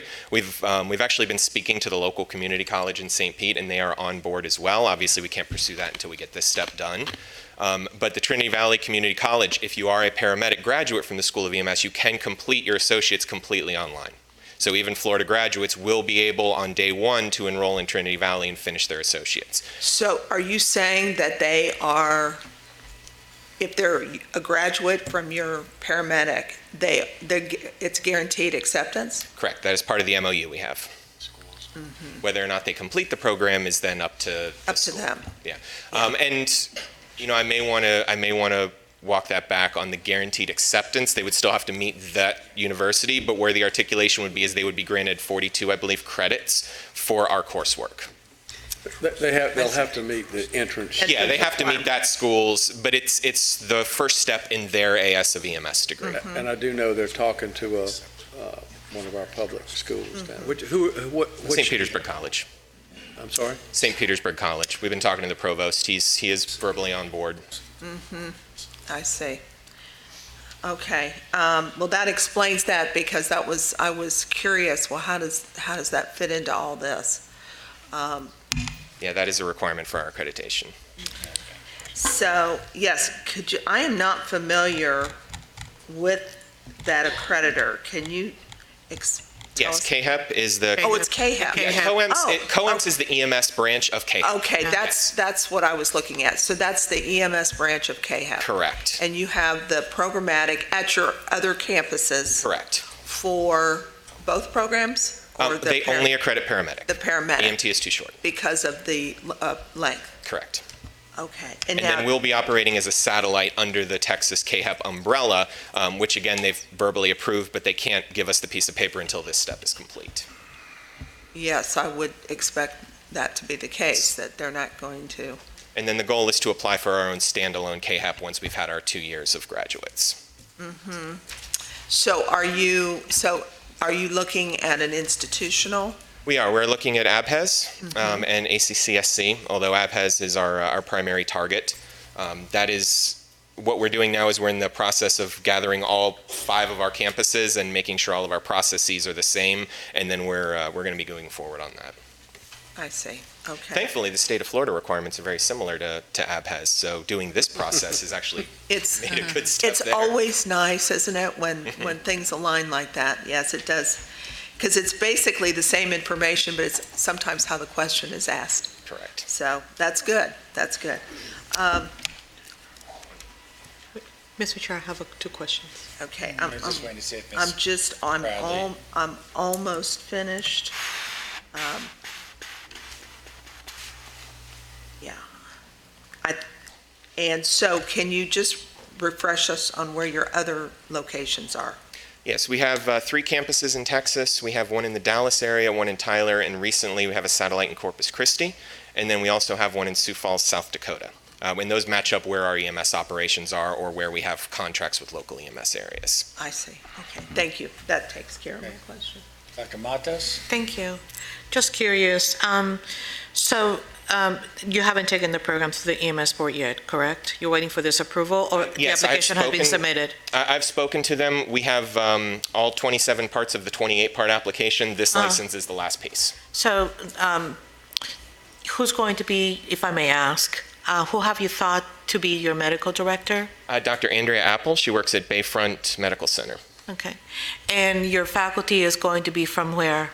Right now it's myself and Tony Cambone for full-time, and we anticipate adding 10 to 15 adjuncts, primarily from Sunstar, Tampa Fire, St. Pete Fire, that area. Okay, so you're going to have the typical A and B schedule, training schedule? Well, see, that's the good part about doing this is we can customize it to the agency. So if St. Pete Fire comes to us and says we want an every A shift class, we can do that. Okay, All right, that's all I have, That's sir. where our advantage comes in, doing it internal. Okay, Mr. thank you. Is there any further Mr. Chair, just one thing. So I don't know if you're aware that there are 10 items that are contingencies listed here already, and I know some of them are the chicken and the egg, but are you going to be able to quickly get through these once you become provisionally licensed? Because we normally don't see this many items as contingencies. Correct. So most of those are financial, and so when we pulled away from our nonprofit hospital, we've had RSM McGladdery engaged for 8 months on this, but they had to pull what was somewhat a very small ambulance company and school VMS out of a very large healthcare system that had 12 hospitals. I did receive the gap analysis yesterday. I sent it to Christopher, but obviously you guys were in this meeting. Right. But the financials will be forth. We are good to go on our financials, and we'll have those this week. So I think that was the biggest piece. But the other pieces, I think Yeah, I just need to Robert would have to. one or two things with Mr. DeSalvo, and we can have Yeah. that today. Okay, yeah, there's some other things besides the financials and the EMS approval, but yeah, so we just need to stay on top of those. Some additions to the catalog, and Yep. I just need to clarify the exact wording that he needs, and we can finish those today. Okay, Mr. great, Chair. thank you. Last question. Quick question. So what would be the starting wages for a EMT and then also a paramedic? What are they going to start at after they go through your program? So we have a union, just if they were to come to work for our operation, we're in a union contract, and I looked at that yesterday. Our EMTs would be at 14, 17 an hour, and I believe our paramedics are at 18.50 an hour under a union contract. They go up to approximately, the EMTs go up to about $24 to $25 an hour. Paramedics get up to $30 an hour if they become a dispatcher, up into the $35 an hour. I mean, they get up to a higher level in that area. Okay. But that's not, local fire departments are usually they're on a wage base. So those are, we have 18 fire departments in Pinellas County. And then we have two large, we have Tampa Fire and Hillsborough County Fire, both large organizations, Pasco County Fire, and those are all annual salaries. So probably starting in the 40 range for those people. Okay. Very good. Thank you. Go ahead. So, I'm sorry. Pass rates for your EMT registry, how are they going? Any issues with co-ops with that? No, we have not. In fact, our South Dakota. Where are you guys? I don't want to speak to exact on the record, but it's somewhere in the low 90s, high 80s, and we have currently about 250 students enrolled. First time? I believe so. Again, I don't want to speak to exact because I'm not that program director, but it's you have to have 70% to maintain KHEP, and we haven't had any deficiencies. We just had a site visit in Texas and got our renewal for accreditation there, and South Dakota is coming up very soon, if not next week. Okay, just once you start your process, obviously, the commission would like to know. Oh, And absolutely. get, be up to speed with what's going on. Oh, and if we do pursue our institutional accreditation, that'll mandate, I believe, 70 or 75% pass rate, attrition rate, and Correct. placement rate. Correct. So that's my goal. Good. Okay, is there any further discussion? Hearing none, all those in favor signify by saying aye. Aye. Opposed? Motion carries. Thank you, good luck. Thank you. Thank you very much. Thank you for your help. Good luck. Thank you. Has Miami Barber Institute showed up? Okay, we'll hold them over. For the people standing on the right side, there's a lot of seats up in front. Don't be bashful. We're going to go ahead and take a 10-minute break, a recess at this time.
Okay, we're going back to the beginning of the agenda. Application for annual license, items 1 through 8. The chair will entertain a consent on this. Move to consent. A motion by Ms. Mulharen. Second. Second by Dr. Matos. Discussion for consent. Hearing none. All those in favor signify by saying aye. Aye. Opposed? Motion carries for consent. Ms. Mulharen, would you like to pull any? Number 7. Dr. Matos. None. Mr. Wagner. 5 and 6. Dr. Kitchen. None. Ms. Bradley. Already pulled. Okay, for approval on the application for annual license, we have 1 through 4 and number 8. Motion, please. So moved. Second. A motion by Ms. Mulharen, second by Nancy Bradley. Discussion. Hearing none for the consent items. All those in favor signify by saying aye. Aye. Opposed? Motion carries. Just a reminder to everybody, if you're on a consent agenda, do not run back to your schools and make your changes. You may have contingencies. So please wait for the letter from the commission before you do anything, as people run out the back door.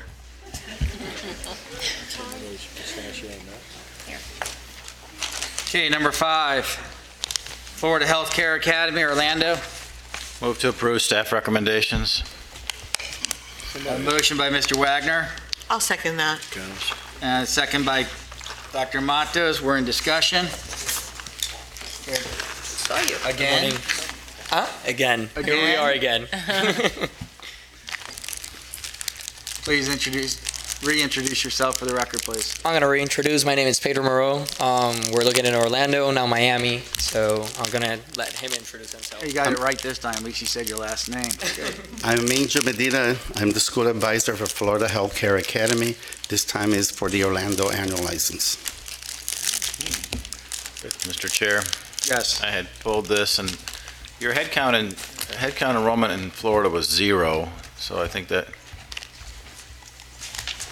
could have been a mistake on your Yes. sheet, but, so you've had 180, that's correct, right? Most of your students you enroll are in Florida, or are they all from Florida? They're in Florida. They're all, yeah. So you had 183 graduates and 46 placements? Correct.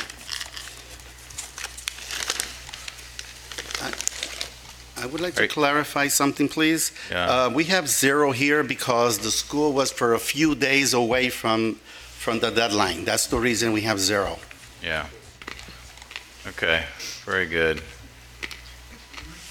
How about as far as the 30 people that didn't get placed yet, did they take the program and just not find placements, or they just took the what's happening with that? That's because you've got areas that I would think there's plenty of jobs in all these 4 areas. Definitely. So many of the students that actually go in, some of them carry on and do push forward for their future. Some of them, unfortunately, they don't. I have to say some of the percentages go down because of that reason. For continuing education, are you saying? No, I was talking about the general programs. I'm sorry if I'm misunderstanding something. No, I misunderstood your answer. Yeah, me No, too. I'm referring to the general.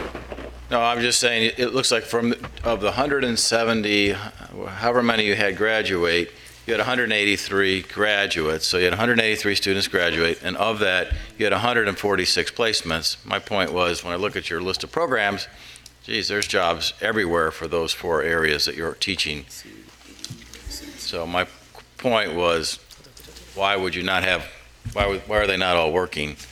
And you're saying they're going on continuing education, and then that's the chair is going to say, you can still count those for continuing. Correct. ¿Quieres responder tú? He's a little bit nervous. Let me help out, please. Some have continued, yes, education. Others are in the licensing process. And others, we had a couple of maternity. One, I think, is going to, is already enlisted in the military, and that avoids us to get them placed. Placed in the field, I refer. I see. Okay. No further questions for me. Mr. Chair. Yes, ma'am. Hello again. How are you? How are you? I'm good. Following up on the placement question, and I was very interested in the enrollment breakdown. So, in my mind, 183 graduates in a year is significant. Correct. So, which programs were they in? The exact breakdown of them? Well, I mean, of those graduates, I mean, is there one program that attracted more students than another program? One of the most popular programs that we currently have is actually phlebotomy. We have a really strong teacher that has pushed a lot of students in herself. She's really motivated, and she's been with us for a few now. She's been helping us a lot. So one of the biggest programs that actually pushes forward is phlebotomy. Okay, so would you say that most of those 183 students are phlebotomy graduates? Completely. Okay, and because that makes sense then, because the program is relatively short. Correct. So when do you run that program? What's your schedule for phlebotomy? So the schedules, it's 3 different schedules. We try to work it with the students, so we have a 9 a.m. to 1 in the afternoon. And then we have an evening class for that when it comes Monday through Fridays. And then we have the Saturdays for them as well. It takes a little bit longer for them to go ahead and complete the class, but we try to break them so they can actually complete it. Okay, good. And you mentioned licensing. Are any of these occupations, is there a license? For phlebotomy, there's a national one. Yes. That they can go ahead and apply for it. We are registered with them with NHA, so that the students can go ahead and get that test inside of the facility as well, so they can go nationwide. Okay, I would caution you to make sure that your terminology is correct. Okay. And consistent, because a license is a Florida license in something, like, for example, CNA. Correct. Or cosmetology or nursing. So if you're talking about a professional certification through some type of an association, that's a whole different thing. Correct. And to know whether an occupation requires a license or a certain certification or a certain accreditation, credential, et cetera, et cetera. So just make sure, because students, the consumer doesn't live in this world, and it's very easy to get all these things mixed up. Perfect. So, and so now, how many active students do you have today? We currently have, I'm going to call for today, so it's in between the 190, so 90 and 100 students currently enrolled. Okay.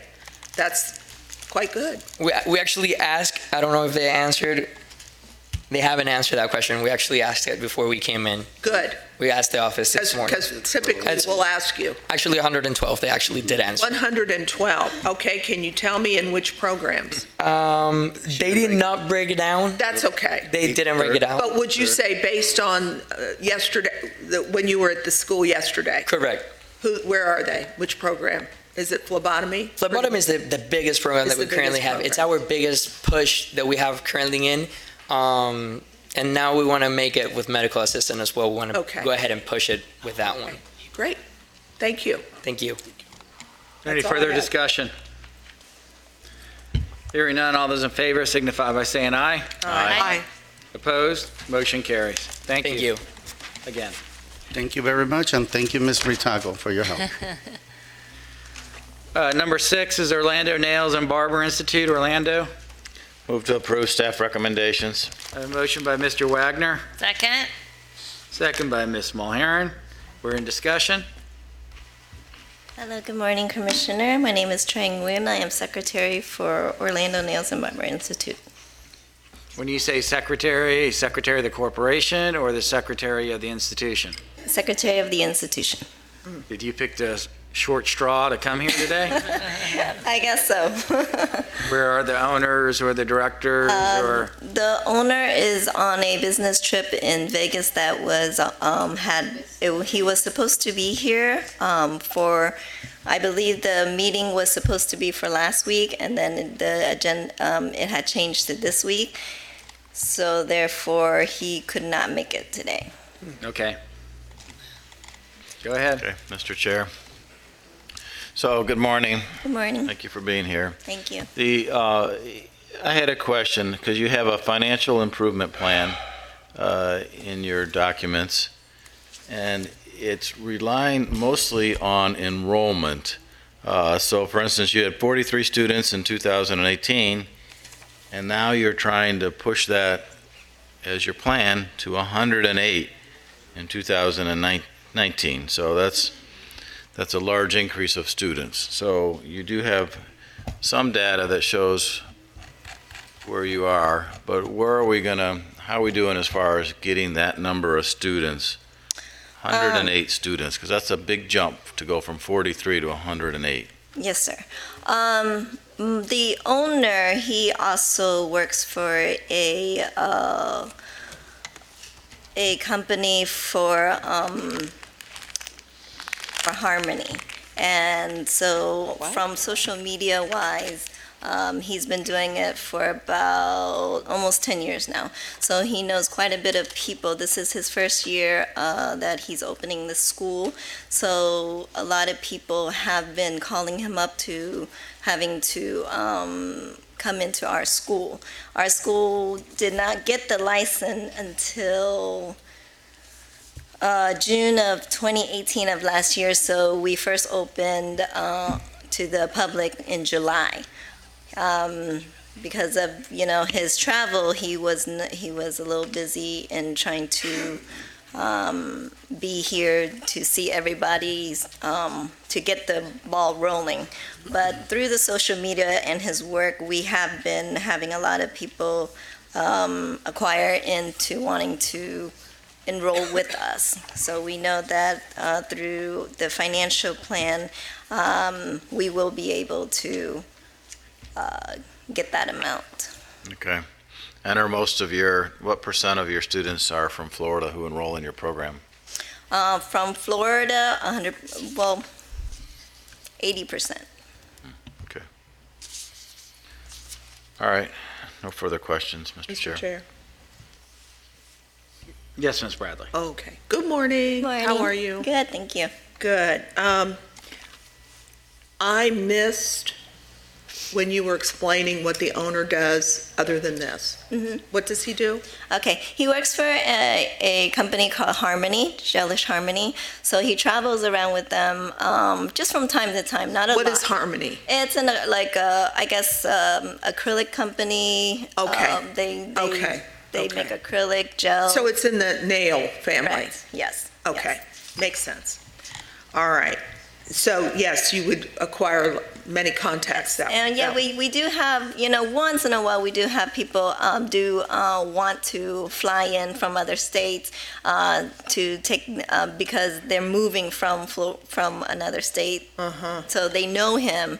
Right. So a lot of them, they want to go to our school, even though they may be living in West Palm or something. So they'll take they'll have a family member or a friend in town, and they'll stay with them for a while until they finish up, for the classes with us.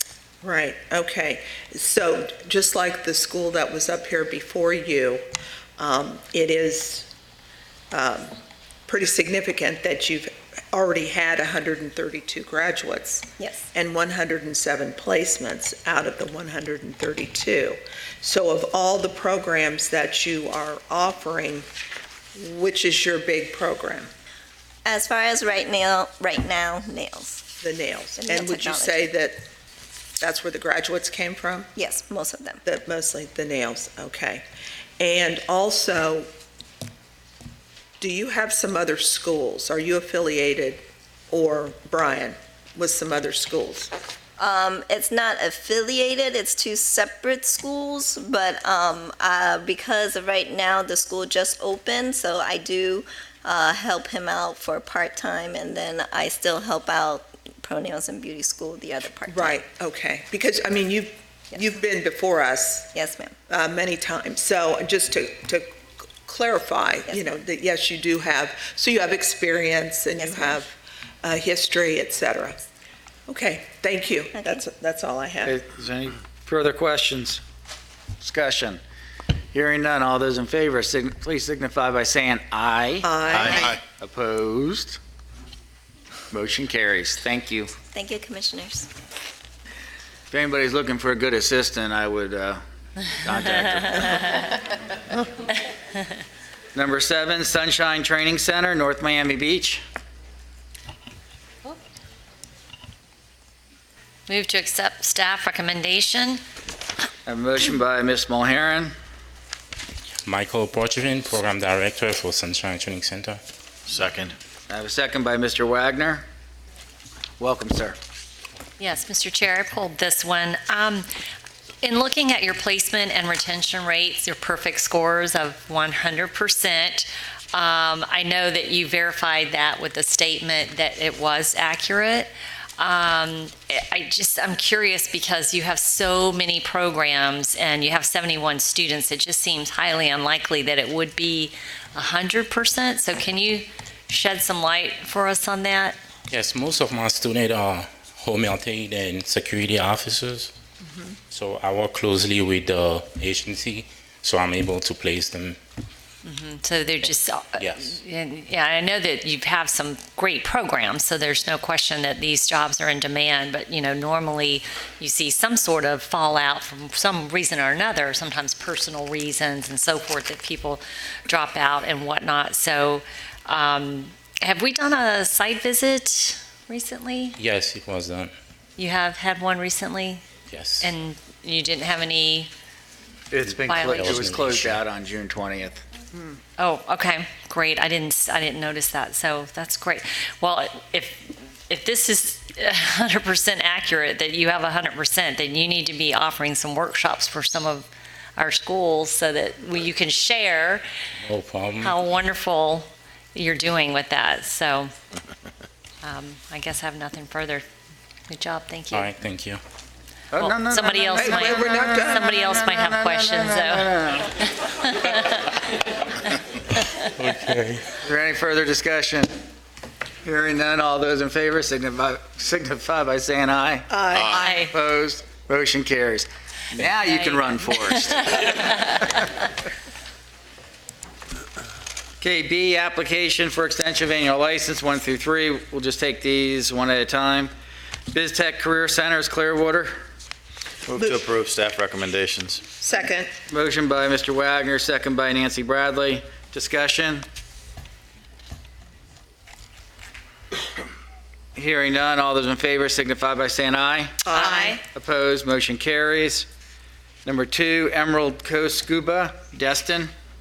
Move to accept staff recommendation. I have a motion by Ms. Mulheron. Do I have a second? Second. Second by Ms. Bradley. I see it. Come on up. Good morning. Good morning. I'm Anna Schmitz from beautiful Destin, Florida, and I'm a owner, along with my brother, and course director for Emerald Coast Scuba. Well, welcome. Now, Mr. Harrell's going to charge you for just saying hello to you? No, he's going to catch me if I pass out. And Okay, I first met Mr. Sam and Miss Susan 29 years ago with my first license, so awesome to see you guys again. My gosh. Haven't changed a bit. Wow. Discussion. Hearing none, all in favor signify by saying aye. Aye. Opposed, motion carries. Now you can pass out in excitement. I don't think, I may be misspeaking here, but I don't think we've ever had a complaint on your school. No, sir.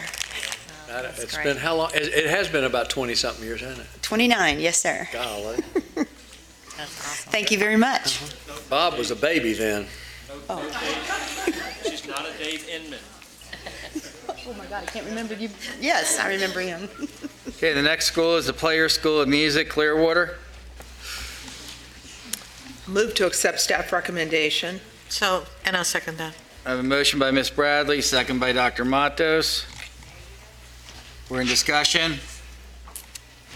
Anybody here? Nope. Okay, discussion. Hearing none, all those in favor signify by saying aye. Aye. Opposed? Motion carries. Application for annual renewal, 1 through 46. Move We to can take this one at a consent. time. One if at a you'd like. time, please, one at a I have time. a motion by Ms. Mulheren for consent, second by Mr. Wagner. Is there any further discussion for consent? Hearing none, all those in favor signify by saying aye. Aye. Opposed? Motion carries for consent. Ms. Mulheren. Number 4. Okay. Dr. Matos. None. Mr. Wagner. None. Okay. Number, none.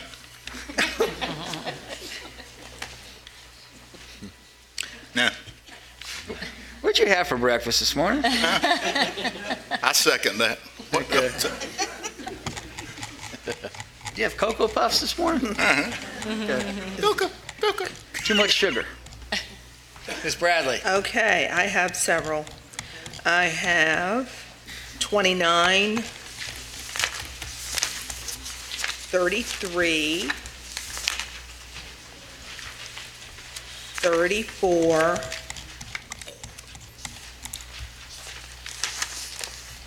and 45.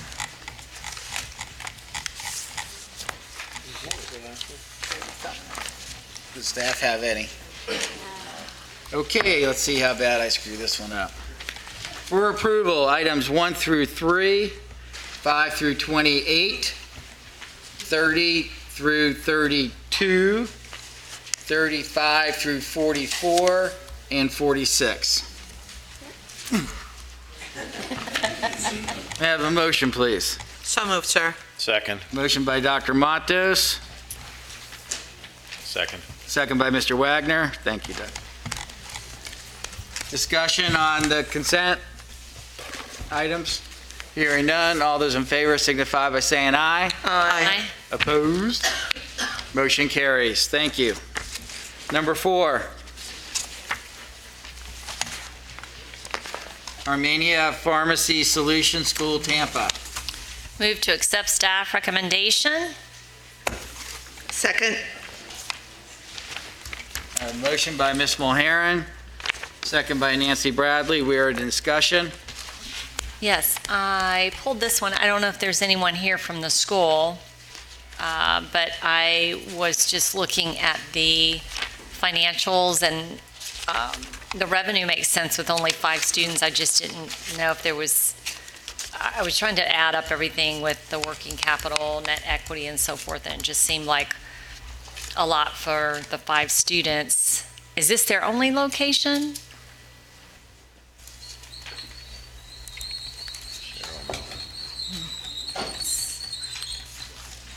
I thought there was a bird in here. I believe it is. There are. I think it is. I think Tampa's their only location. Yeah, okay. Nothing to hold up the application for, though. I just wanted to ask the school Financials do some look questions. a little weird if you're just having 5 students. Yeah, I didn't know if there was You want to add a some, contingency of them explaining revenue? that would help. Okay. Yeah. Ms. Bradley, you okay with that Yes, contingency? that's wonderful. To explain revenue, Yeah, compared to the other financials. yes. Okay, is there any further discussion? Hearing none. Is that Armenian? There's 2 of them. Yeah. All in favor signify by saying aye. Aye. Opposed? Motion carries. Thank you. Number 29.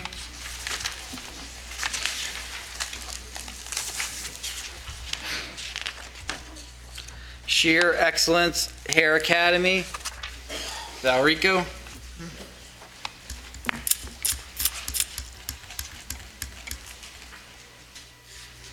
Is that Well, where moved. Is that where Dee McMullen used to live? That's where Dee used to live, yeah. Every time I see that name, I think of Dee. Yep, it is. I'll move to accept staff recommendation. A motion by Ms. Bradley, Second. Second by Mr. Wagner. We're in discussion. Yes, Mr. Chair, I asked for this one. I had a question about the reported placement and retention numbers that we have on our summary sheet, that placement appears to be the same for every program, exactly the same. And I just wonder if they just took it and divided it up by the number of programs, and that's how you get the number like that. Let's ask the question. Yeah, and I'm not sure about NACAS. We say retention. I don't know what they do for retention, or if they do graduation rates or retention rates, but I would think that we would have something. So if we could, I would like to make that a contingency, that they submit that as a, to clear this up. Okay, And Mr. this- Wagner, you okay with that I am. contingency? And perhaps also to include what additional efforts they're making with recruitment for this location, because this is the branch. Their financials are okay because they've got a main campus that appears to be pretty strong. But this one seems, like they could probably use a little help. So if they could also include their recruitment strategies for this campus. Okay, Mr. Wagner, you okay with that one? I am. Okay, very good. Is there any further discussion? Hearing none, all those in favor, please signify by saying aye. Aye. Opposed, motion carries. Number 3, Space Coast 33, Space Coast Education Center, West Melbourne. Move to accept staff recommendation. I have a motion by Nancy Bradley. Second. Second, you're pointing to Ms. Mulhern? Yeah. Okay. We said it together, but she said it first. She started first. Second and third. Third, second.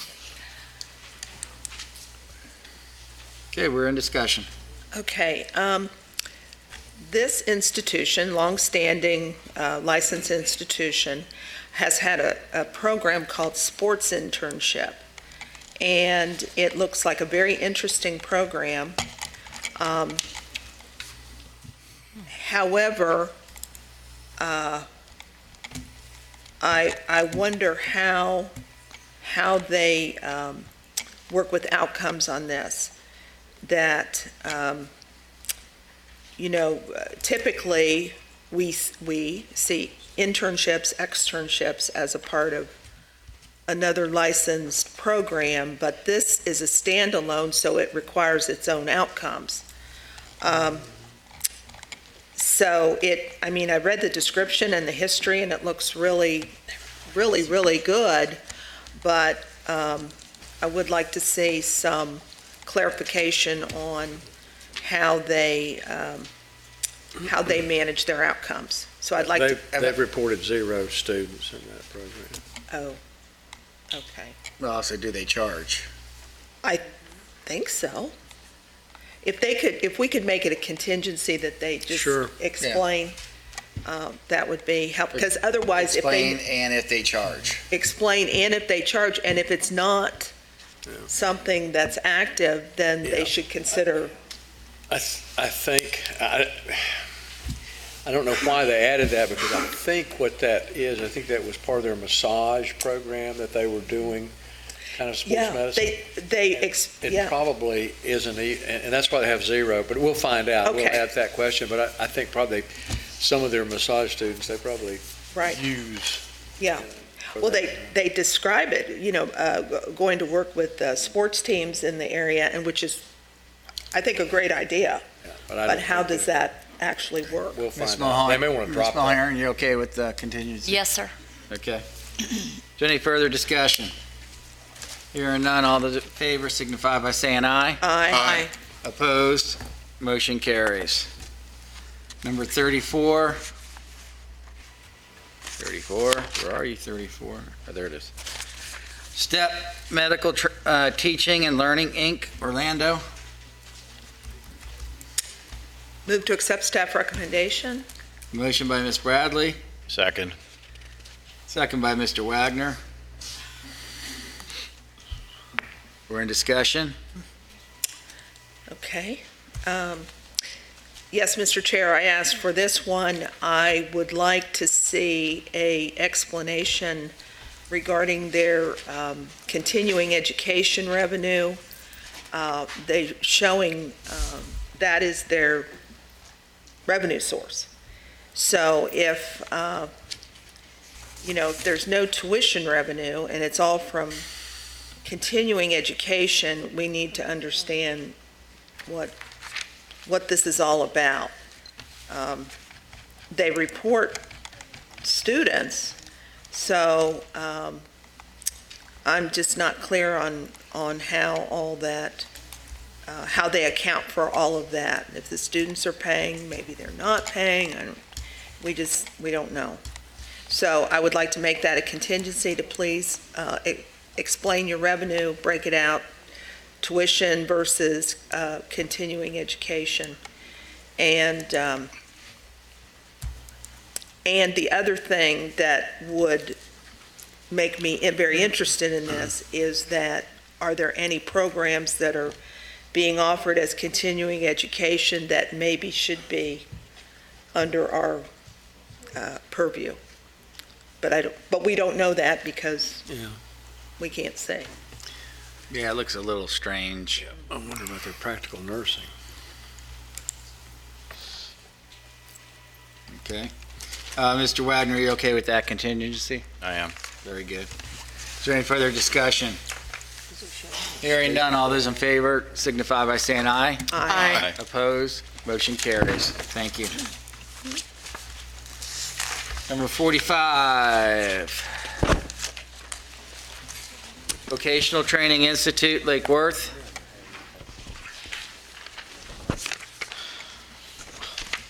Move to accept staff recommendation, Mr. Chair.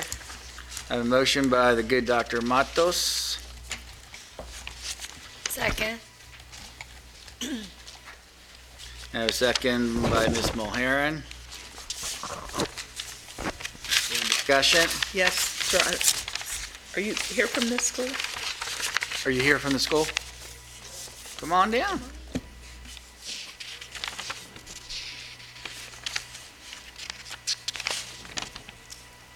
Morning, everyone. Please introduce yourself for the record. My name is Greg Excellent. I'm the administrator of the school. Welcome. Okay. Okay, yes, good morning. Good morning. How are you? Okay. I'm glad you're here. Thank you for coming. You have very good outcomes. Okay. Your retention and your placement. Can you kind of explain to us the breakdown? You had a significant number of, you've been licensed for quite some time. Yeah.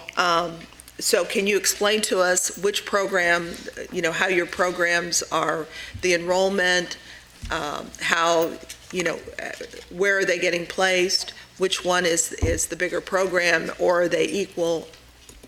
The home health fit program, more students, graduates, and then the agency waiting for them to finish to hire them for me.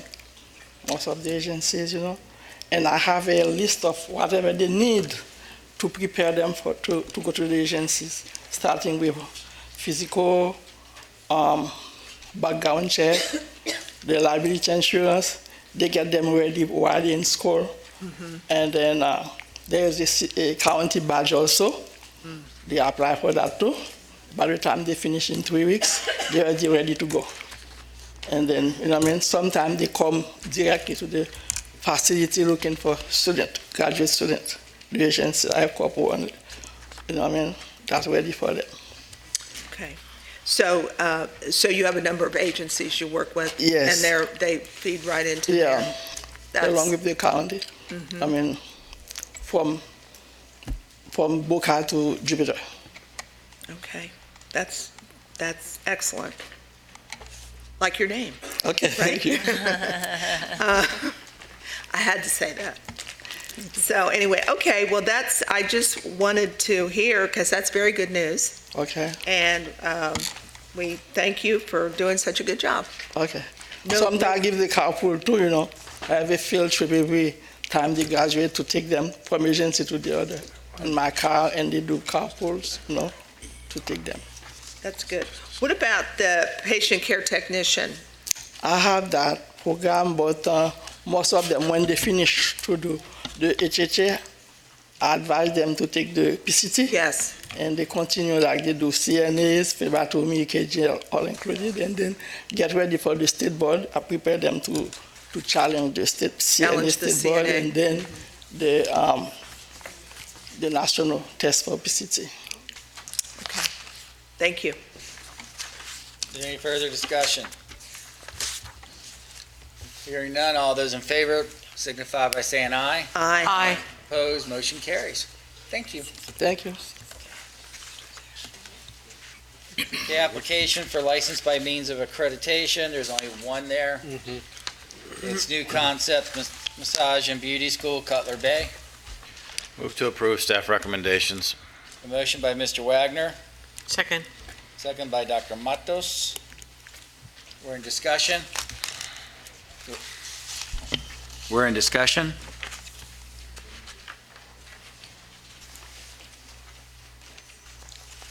Hearing none, all those in favor signify by saying aye. Aye. Opposed, motion carries. The next section, 1 through 16. annual review of license by means of accreditation, items 1 through 16. Move to Moved. consent.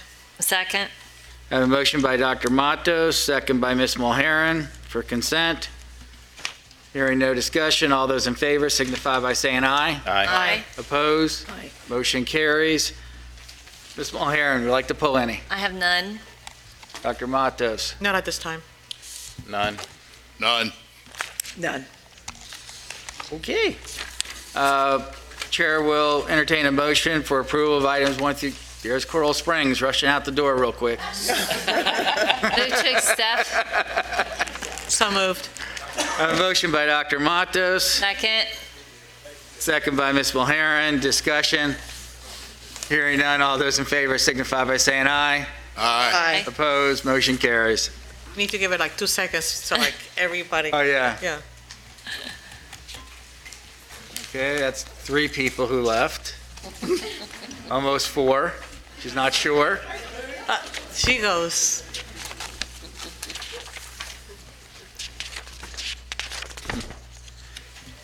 Applications for programs, approvals, and modifications. Commercial Driving Technology Institute, Hudson. Move to approve staff recommendations.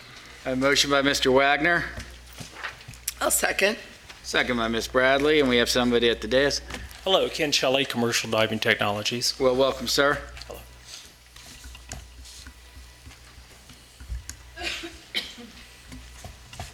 I'll ask him a question. Go ahead. Because he made the effort to be here today. Tell us what an underwater burning specialist does. Well, we have a special course for instruction on how to burn underwater safely. Burning underwater with the current techniques is very dangerous. It creates a hydrogen gas, and there's been a lot of fatalities industry-wide. And so we have a program that was adopted by the ADCI, which is the Association of Diving Contractors, to make this task safer. And where the diver's more knowledgeable of what they're doing and the inherent dangers. That sounds like it's a highly specialized skill, the underwater diving. Well, or burning. Yeah, it's very common, but the problem is the lack of instruction. The people are fully unaware of the dangers, so we're trying to teach that where there's less fatalities and accidents. Oh, yes. And I would expect that probably on all of these, like the diver medic technician, any of those that the person coming out would, once the word gets out, they could probably go anywhere they wanted and Yeah, it's pick up work. it's good skills to have, yes. Oh, yeah. Yes. Would you see, well, the surface supply diver is a longer program, but say the other two, would you see the skills going together? Would a person take the medic technician and the burning specialist? Yeah, those are both, yes. They would go together? Yes. If somebody Or they wanted. can, but they don't necessarily have to, but they can go together. Okay. Yeah. Excellent. Thank you. You're welcome. Any further discussion? Hearing none, all those in favor signify by saying aye. Aye. Opposed? Motion carries. Thank you, All sir. right, thank you. Number 2, New Horizons Computer Learning Center of Jacksonville. Move to approve staff recommendations. I have a motion by Mr. Wagner, I'll second. second by Dr. Matos. We are in discussion, and we have a gentleman at the dais. Good morning. Doug Lewis, Director of Admissions, New Horizons of Jacksonville. Welcome. Thank you. Any questions? Discussion? Hearing none. All those in favor signify by saying aye. Aye. Opposed? Motion carries. Thank you. Thanks, sir. Number 3, Persian Spa Institute, Jacksonville. Move to accept staff recommendation. I have a motion by Ms. Mulheron, Second. second by Ms. Bradley. Two ladies at the dais, would like to introduce yourself, please. Good afternoon, Linda Sue Fontenot, the director, owner of Parisian Spa Institute. Hello, I am Jasenia Durden, financial aid officer. Welcome. So you were dragged along on the trip, huh? Yes, Mr. Chair, I pulled this one. We didn't have your catalog in our materials to review, so I could look the answer up to this question myself, but it's a simple one. It's just about your online attendance. You've probably heard me ask that question or mention that to some other schools. It's not listed here, so is it listed in your catalog what the actual attendance policy is for your online students? Absolutely, being that we're an accredited school by NACAS, we have to abide by their policy, and the policy is stated as such that the students must attend once every 10 days. However, we're going to have the students attend at least 8 hours theory online, and then they'll also have clinical hours. Yes, Okay, ma'am. Mhm. great. Excellent. Thank you so much. That's it. Mr. Chair. From me. Mr. Wagner. Mr. Chair, so I just have a follow-up question for that. So is the online a new component for your school? Have you done online before? We have been approved, but the answer would be no, we have not done online as of yet. A hybrid program we were approved for with laser and electrolysis, and we're hoping to start that soon. We're just waiting for our PSS to be approved by NACAS. So it's going to be the nail tech program, 145 hours online delivery, and the skincare, 150 hours online delivery. Yes, sir. So why are you moving to this online delivery for both these programs? I'm glad that you asked that question. Today's generation is, they're very hands-on. However, they're more into the socially interactive with computers and things like that. We find that as far as the theory, the teachers are having to come up with a lot of creative ways to reach the different learning styles.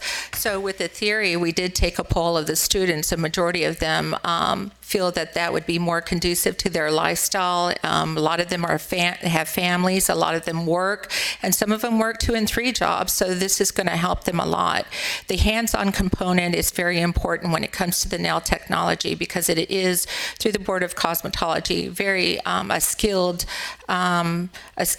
industry at the end of the day. So when it comes to the theory portion, we believe that by having an instructor engage with them online, it would certainly be as efficient or as effective as if they were in-house. So, but that when they come to the clinic, just like a nursing program, they would have somebody there guiding them along hands-on. So your practicum hours will have interaction with your instructors? Yes, sir. Okay. With all those hours? I mean, if you're having 150 practicum hours for skincare, is that under the supervision of the instructors at your school? Absolutely. Currently now we have 2 instructors for skincare. Okay. We are highly engaged with our students because, again, that this is a skill that it's all based on, the skills that they learn to be proficient, to go out there and be gainfully employed. Okay. But those are the only 2 that you're venturing in at this time. Your other programs that you offered are still going to be traditional. Right. The other ones absolutely will be traditional, and we're only looking for as well as students that are local in Jacksonville as well. We're not trying to reach outside of Jacksonville. I think that would be a little difficult for them to make it to school on time and things like that for the clinical hours, the practicums. Okay, very good. No further questions. Generation Z students. No. Yes, sir. Mr. Chair. Ms. Bradley. Yes. I had a similar question Yes, to ma'am. my fellow commissioners regarding the online. Do you have, what kind of learning platform are you using? The platform we're using is called LearnDash. I've been working hand in hand with a lady for quite some time, and we're able to upload, and we have the permission to upload some of the practicums and the theory. We'll be working with Milady on that and typing up a lot of that ourselves, to be honest with you. And we also have the Learn Library resources that we have. And basically just working with my lady hand in hand and keeping with the curriculum that's always worked for us. Okay. All right. Well, and has NACAS looked at this yet? Looked at your program yet? NACAS has not looked at this yet. The process for us was to, as with the electrolysis and laser, was to get approval from the state first and then move forward with the PSS. I did have a discussion with Dr. Mirando, and he advised me on this, and that's why I knew about the coming to school and making sure on the attendance and things like that. Yeah, the software that you're using for your theory, your online theory, how will you track their attendance? How will you know if somebody's online? We have a counter on the hours, a time, and also the date. It'll be date stamped. And not only that, we will still have an instructor available to check. The students will still have to log in and let us know when they were online. And we also have a few security questions that we would ask the student to ensure that that is indeed them. The testing per NACAS guidelines is not allowed to be done online. They're going to have to come in-house to do the testing. So that also gives us further a little bit of assurance that that was the student doing the homework, because they'll be coming in and testing and turning in their homework and things like that.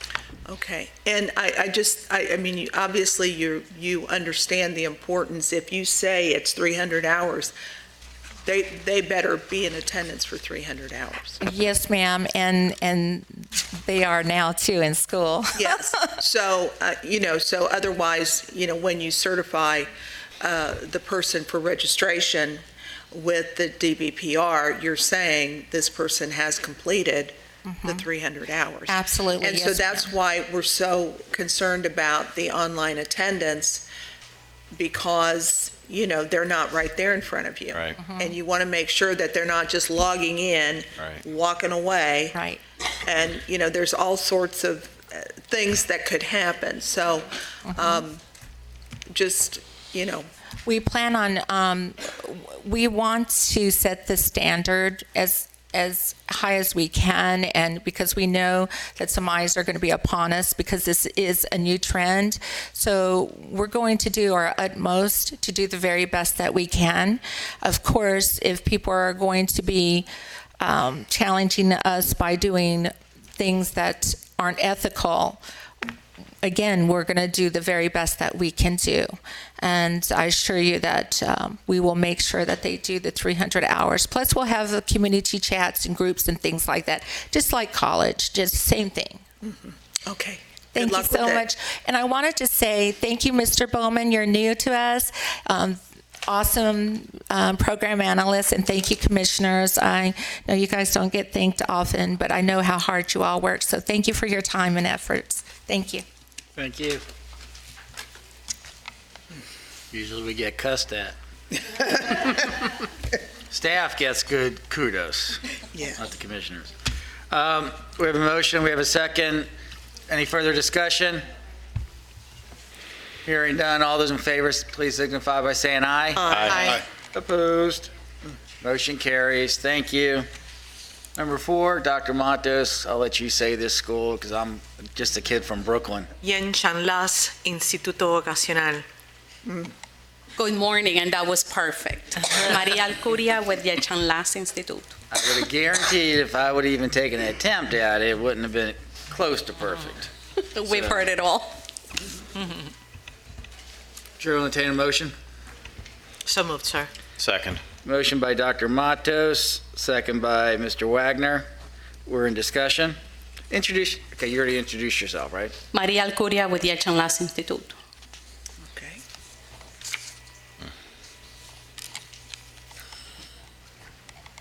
I don't have Not any hearing comments. any discussion. I thought it All was the- good, too. All those in favor signify by saying aye. Aye. Opposed? Motion carries. And I had all the answers. If you want us to come up with a few questions, we probably could. G, motion for extension of provisional license for 1 year. We have 2. Academy of Suncoast Developers Guild, St. Petersburg. Move to accept. Second. I have a motion by Ms. Mulheron, second by Nancy Bradley. We have a gentleman approaching. Good morning, Jason Perry, Suncoast Developers Guild. Welcome. Thank you. I'll ask a question, Mr. Chair. Go ahead. How many students do you currently have enrolled in your program? We had a new cohort start yesterday, 16 students. Okay, that's the first one, right? No. Okay. We've had,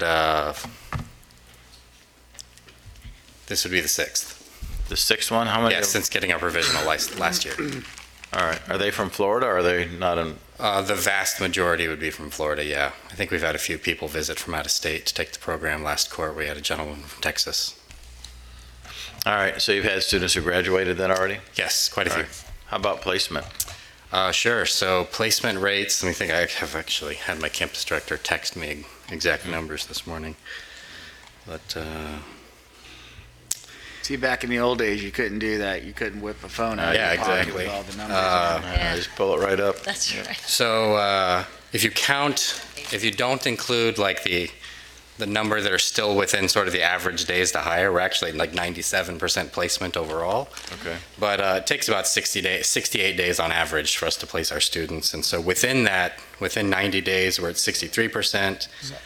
So, it takes a couple months, but they get placed. And are they working for companies in the WEM development area? Exactly. Okay. Yep. And those are full-time jobs that they're Full-time taking? jobs is just junior software developers. Okay. A couple of them land internships, but mostly full-time jobs. Yeah, and so what's the starting wage for people who go into this Sure. field? I think right now our average is, I got that number too. It's 49K, but we've seen, as high as 80. So, Wow. yeah, it's pretty good. And are they staying regionally? Yes, the vast majority of them are all staying in Tampa Bay. I can think of one student who's relocated out of state after graduation, but most of them are in and around Tampa Bay. Okay, wonderful. Mm-hmm. That's great for a 369-hour program. That's great. Yeah, I think so. I think we're doing pretty good. Thank you. Any further discussion? Hearing none, all those in favor signify by saying aye. Aye. Opposed? Motion carries. Thank you. Thank you all. Number 2, Tyler's Beauty and Spa Academy, Bradenton. Move to accept. A motion by Ms. Mulheron, I'll second. second by Dr. Matos. We're in discussion, and a gentleman just walked up. Good morning. Chris Tyler, owner.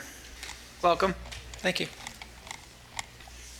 So, Mr. Chair? Yes, sir. So, Chris, thank you for being here today. So, how's your enrollment looking for your Right now we have just under 20. 20? And which program are they gravitating towards?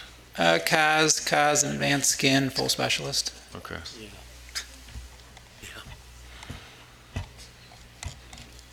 Would you run these programs if you just had one or two go into them? Because you have quite a few programs that are listed here. Yeah, I originally licensed multiple ones just to see where the interest would be with the combo program. So as we go through, once I get through this, I hope to be back in November to do an annual license.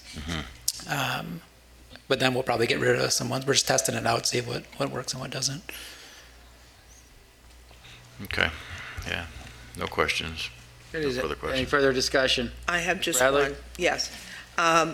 Is this a branch campus? It's an additional location. Additional of the main. location, which accounts for the revenue? Correct. Because it's coming from the main campus? Correct. Okay. That's all I just wanted to confirm that. Where's your other campus located? Just outside Chicago. Okay. Is this a family? It's my family, yes. Yes, a family operation? Yes. Okay. Okay. All right. Hearing no further discussion, all in favor signify by saying aye. Aye. Opposed, motion carries. Okay, Thank you, sir. Motion for extension of license, items 1 through 21. Move to consent. Motion by Ms. Mulheron for consent, Second. second by the good Dr. Kitchen. Discussion for consent, hearing none, all those in favor signify by saying aye. Aye. Opposed, motion carries for consent. Ms. Mulheron, None. Dr. Matos, None. None. None. None. Chair will entertain a motion for approval of items 1 through 21. So moved. I have a motion by Dr. Matos, Second. second by Ms. Mulheron. Discussion. Hearing none, all those in favor, please signify by saying aye. Aye. Opposed, motion carries. Last one on this, these two. What's that? Last extension on these two. Okay.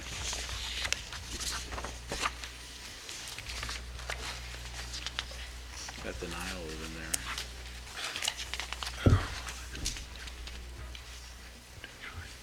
You're in J, right? Or I? Okay. This is the last extension of these two schools. First one is Sacred Heart International Institute, Deerfield Beach. Somebody here? Anybody here from that institution?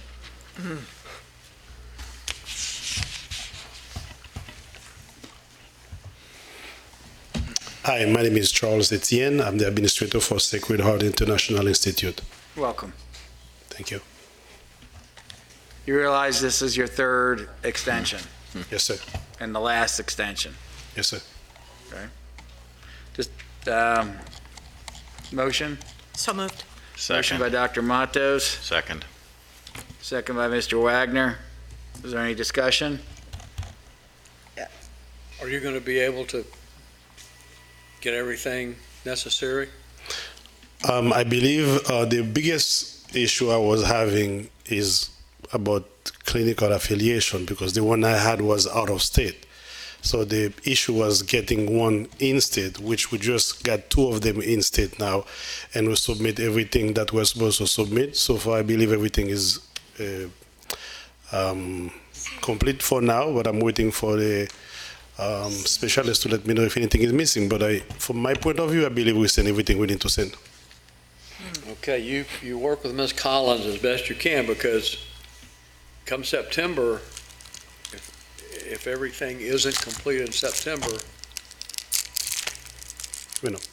okay? May I ask a question? Yes. What programs do you offer? I offer practical nursing, nail technician, and skincare specialist. Do you have any students in nails or skincare? Yes, I do. So the issue is with the practical nursing. Yeah, the issue was practical nursing mostly for the affiliation. It was an issue finding them in Florida, and when I was also Florida, I was instructed to get a document from the state of Arizona saying that they would approve us to have a clinical over there, but it was beyond hard getting in touch with someone in the board of Arizona. It was almost impossible. So we put our effort in Florida, and we get them in Florida now. Do you have any students in practical nursing? Yes, I do. How many? About 50. Okay. Okay, well, you've got your work cut out for you. You know that. Yes, I know. Okay. Any further discussion? Hearing none, all those in favor signify by saying aye. Aye. Opposed? Motion carries. Thank you. Thank you, sir. Number 2, Universal Training Center, Wilton Manors.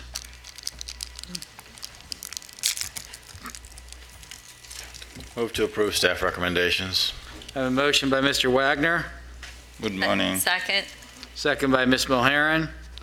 Good morning. Would you like to introduce yourself, I'm please? Luke Dorr, President of Universal Training Center on Wilton Manor, Florida, Fort Lauderdale. This is the third and final extension, is that right? Yes. So how do you feel about, will this be the last time you're up, where you're going to make your extension?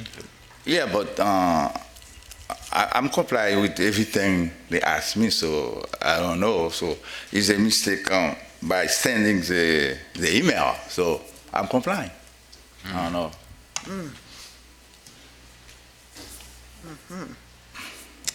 Due to a mistake. Well, he's got until September 30th. You work with Ms. Collins, and we'll go from there. Okay. Thank you, Doctor. Is there any further discussion? Hearing none, all those in favor signify by saying aye. Aye. Opposed? Motion carries.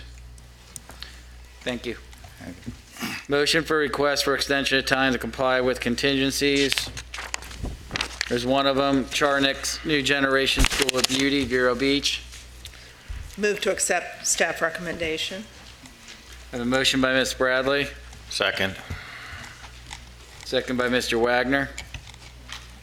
Hello. You can get closer to the microphone, that's perfect. Thank you.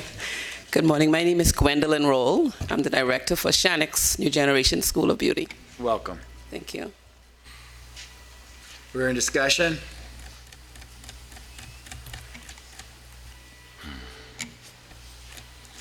There no discussion. All in favor signify by saying aye. Aye. Opposed? Motion carries. Thank you. Thank you.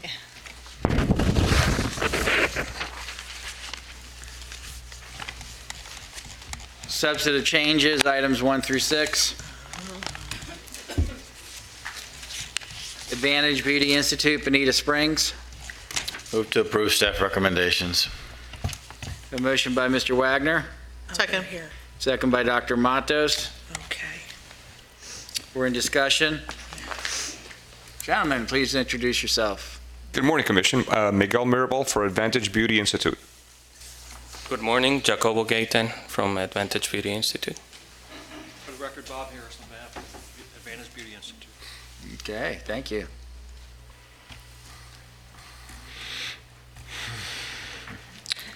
So we have a change of ownership? Yes, sir. Who's buying who? We had one owner, the 50% owner that had left, and then Mr. Jacobo Aguia had bought her 50%. Okay, so you're the original owners? Yes. Well, no, the original owner is not here.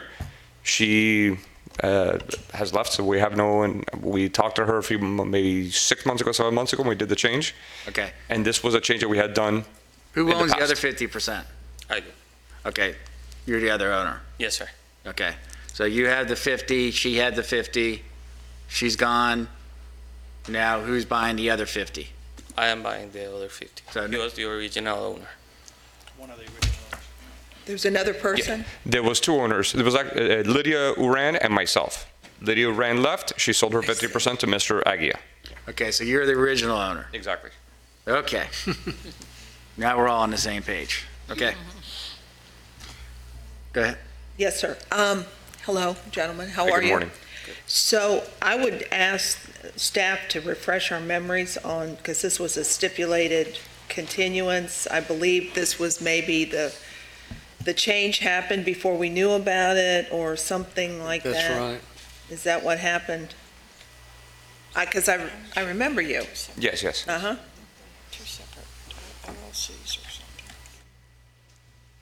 Donna, you want to help us out? Were there two separate LLCs on this, or? Yes, there were two separate LLCs, and with the continuance, they reconfigured it and presented it, and it's part of your exhibit there now. Can I explain? Yes, sure, Bob.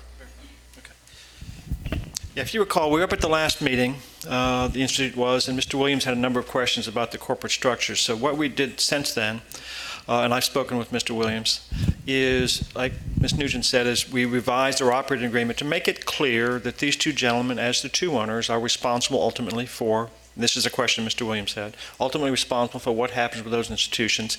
We amended their operating agreement to make sure that these are manager-managed LLC, meaning these two gentlemen are on the hook, not their entities, but these two gentlemen are on the hook. So to make it clear, we also drafted and presented a memorandum of understanding to make it clear, again, that these institutions, as co-owners, that they have ultimate responsibility to these students. So we submitted that, and that was part of what Ms. Nugent reviewed as well. So we did that in response specifically to the questions that Mr. Williams raised at the last meeting. Mm-hmm. Is there any further discussion? Hearing none, all those in favor signify by saying aye. Aye. Aye. Opposed? Motion carries. Thank you, gentlemen. Thank you. Thank you. Number 2, Angel Technical Institute of Nursing School, Bradenton.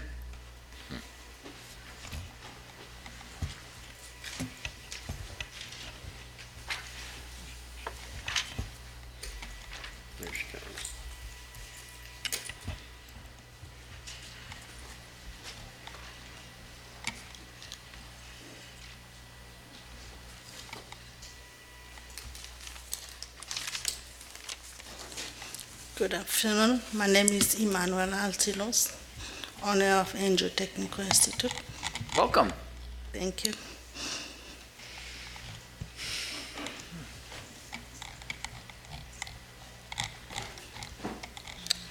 Sarah. Okay, you see the staff recommendation there? You have a Yeah. motion? Move to accept staff recommendation. Do I have a second? Second. Second by Ms. Mulheron. We're in discussion. Yes, sir, if I may. Yes. Good morning. Good morning. So you have closed your nursing assistant program? Yes, What about your practical nursing? it's still open. Okay, how many students do you have in there? I have 42 now. 42? Yeah. All right. And trying to get to your rates. Are you on probation? No, No? Okay. What was your pass rate last year for your PNs? the pass rate last year was unstable. It was what? Unstable. It was, last year it was 100 and then going down to 50. In the third quarter, it went down to 40, I think 40 Yeah, something. I just found it. Yes, it's not great. 2017, 25, 2018, 45.7, and right now we're at 38.5. So what are you doing to bring these up? I made a lot of changes this time with the entrance tests, and we have new instructor, new DON, so she's working on helping me getting the passing rate increase. She's come up with other new strategies for the instructor to follow. so we can get the passing rate increase. What test are you using for entrance? PACS from NNL. Okay.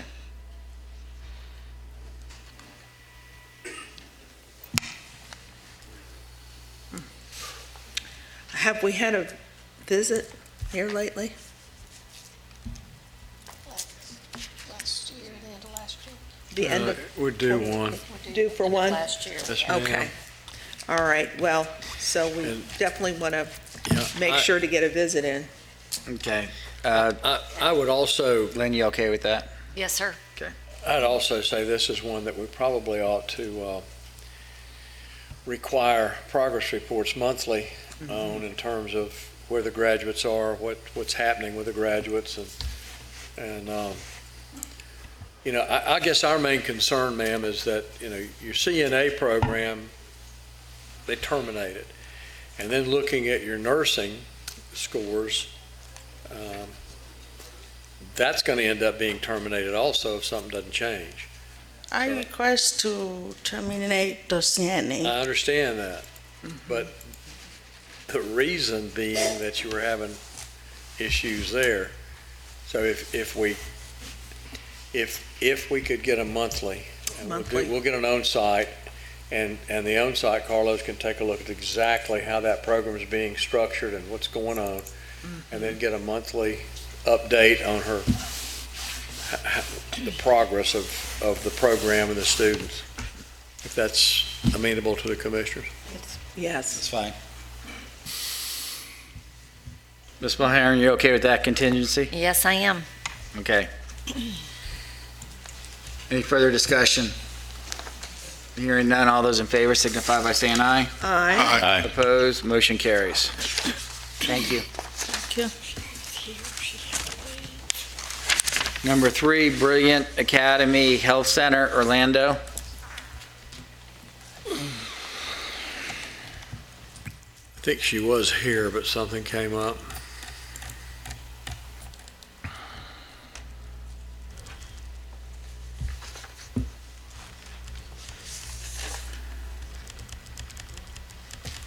So we're moving the institution to provisional based on the substantive change of the probation from the Board of Nursing. Okay.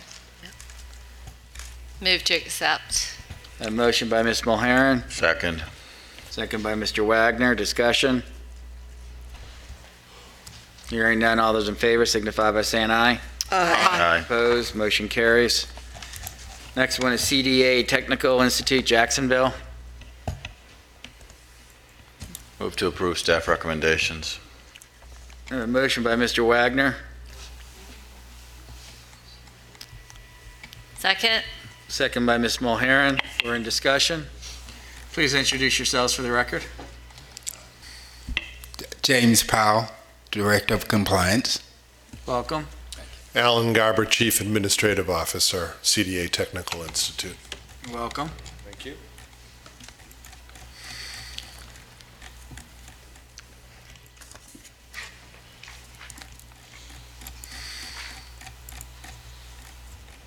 Do we have any discussion? Hearing none, all those in favor signify by saying aye. Aye. Aye. Opposed, motion carries. Thank you. Thank you for your time. We had an additional question on the approval for the Lyman program. We wanted to know exactly when we can advertise for that, because we cannot get our accreditors approval when they visit without students. And the contingency says that we... You'll get there's some contingencies here. And as an example, submission of final program approval from ACC ET. Yes. You have that? We can't get the final approval before the visit, and we have to have students when they come out. That's Okay, we'll, yeah, we'll work with you on that, get your, it's for an annual license, as they've approved it, so, we'll get that, if you'll get with Ariel next week. Okay. Figure out if we can expedite it so they can get that done. Do they have a part 1 and part 2 with the Yeah, program? I'm sure they do.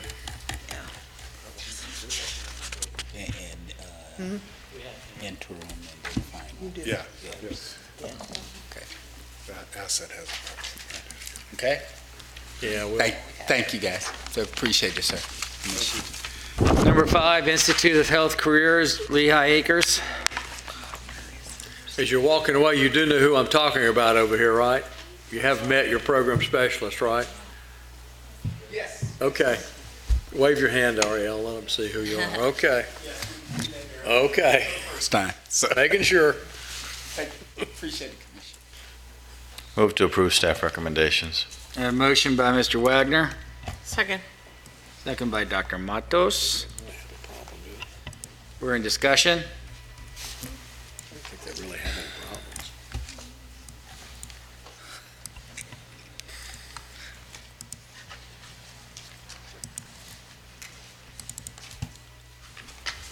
Hearing no discussion, all in favor signify by saying aye. Aye. Opposed, motion carries. Number 6, Leader Quest IT Training, Jacksonville. Here they come. Move to approve staff recommendations. A motion by Mr. Wagner, Second. second by the good Dr. Kitchen. We're in discussion, and we have some folks up at the dais. Jerry Kukuchka, Leader Quest Holdings. CFO. Sorry, CFO, yeah. Maria Smith, Compliance Officer. Okay.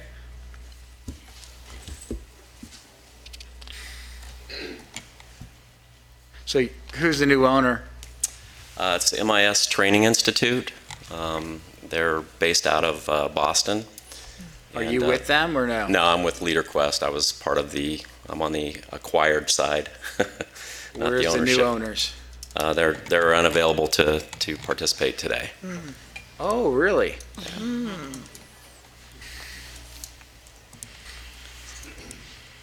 But I know a lot about the acquisition. I've spent 6 months involved with the acquisition on the. Well, that's not really the point. Jason, why did the owner say they're not going to be here today?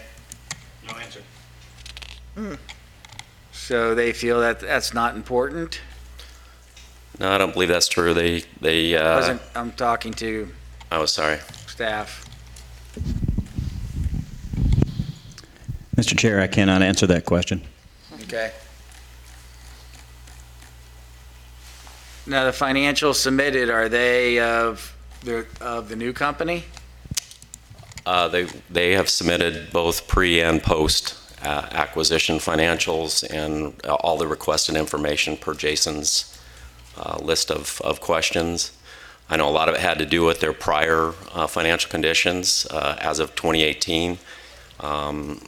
They had a negative net working capital, and a lot of that had to do with their debt being called.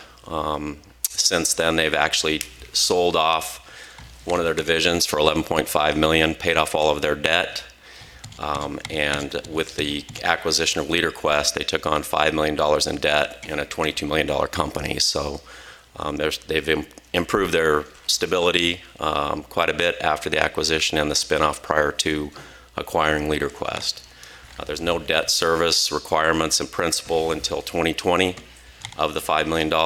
They also have a $1 million line of credit available, of which zero has been tapped since the acquisition. Do you have any documents saying that you could represent them here today? I know Joe Ferguson sent an email to Jason in regards to me representing, so. We do have that, Yes, sir. We do have that. so he can represent them. Yes, sir. Okay. Well, they're not starting off on a good foot. I will pass on that message. I mean, the school is certainly upside down with their ratio. Just to add a little bit of color to that. It's almost 4-1 to the bad, or 1-4 to the bad. wasn't afforded a bad. Go ahead, not to I cut you was off. just going to say that Misty acquired LeaderQuest, which is a high-performing school, have been in business since 2006, a very profitable school, and they just acquired the stock. Their infrastructure is, previous to the acquisition, was obviously tainted, not positive, but it's very positive since the acquisition. The 6 months trailing When EBITDA. was the acquisition? March 29th of this year. The EBITDA, trailing 12-month EBITDA for the company as it sits right now is $1.8 million. The projected budgeted EBITDA for the year is $2.3 million. Okay, why wasn't the commission, was the commission notified at the time of the acquisition? Yes. And you're just showing up on the agenda now? Yeah, I'm not sure about the timing of the original submission. The deal did not close till March 29th, and we didn't have the final documents until, I think it was approximately the second week of April from the closing.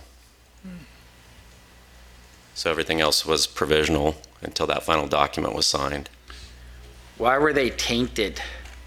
I guess the stability of the company, they're backed by a private equity company, Boathouse. I don't know if everybody's seen the entire write-up, but it's a $350 million private equity firm out of Philadelphia that owns 31 companies, and they invested in Misty, and then Misty acquired LeaderQuest. So there's substantial backing off balance sheet above and beyond the investment in LeaderQuest. So you were the owner of LeaderQuest? I was on Ghost Equity. Ghost George Colmia owned 100% of the company. So have both of you been paid off? Has who been paid off? The previous owners? Yes, all cash has transpired and transferred and paid in full.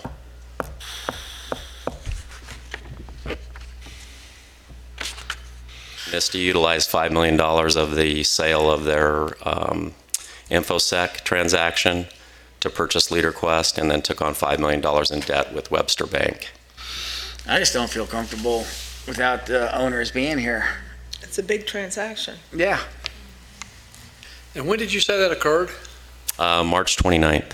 Of 2018? No, 2019, this year. Well, because when I'm looking at here, your stuff says March 2018, MIS Training Institute Holdings purchased LeaderQuest IT Training. That's not correct. Well, we didn't print it. I'm not sure. I mean, it was this year, so. I think you do need a little bit more information.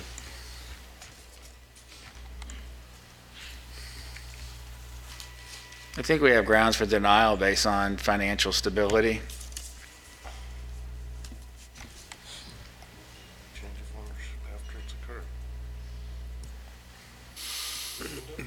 Well, if they were here, they could answer questions.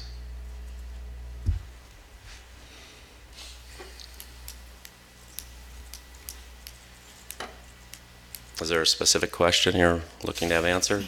Well, we'd like to know who the owners are, get a comfort feeling with them, and to find out. I mean, being upside down, 1 million to 5 million, that's big time for. That's a huge. But that's pre-acquisition. That's not the current standing. That $3 million in debt was paid off in February. Of the current liabilities, $3 million was the call on the note. So that's been paid in full. And then also the deferred revenue and the liabilities associated with the seminar activities accounted for another $1.4 million. So they actually had $4.4 million of that total that was related to those individual items. Mr. Chair, in the past, when we have had issues, this is not the first time that we have similar situations like this. And in the past, we have either given the institution the choice to waive their 90 days, or we have voted to deny. So it would not be a new line of decision or vote by the commission. Well, he has the authority to, if he has the authority to waive it.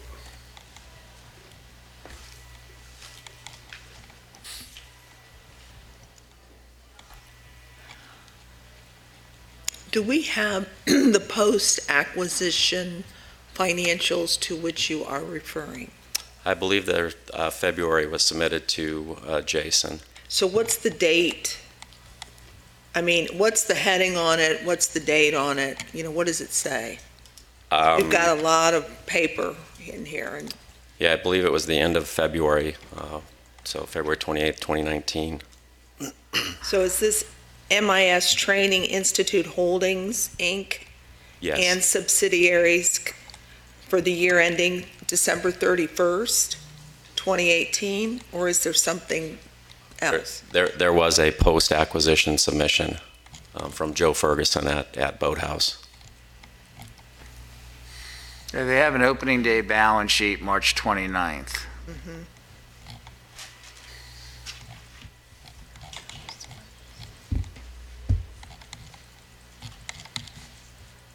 Is that like our first page?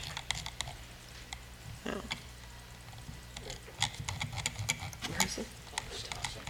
It's at the top, that like our, okay. So, because I thought I saw that.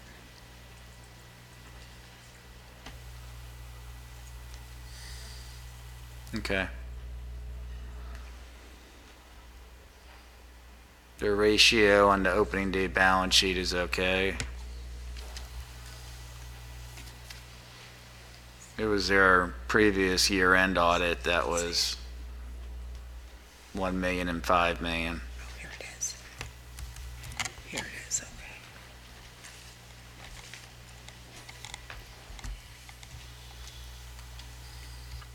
Okay, I take my comment back about denial based on the financials.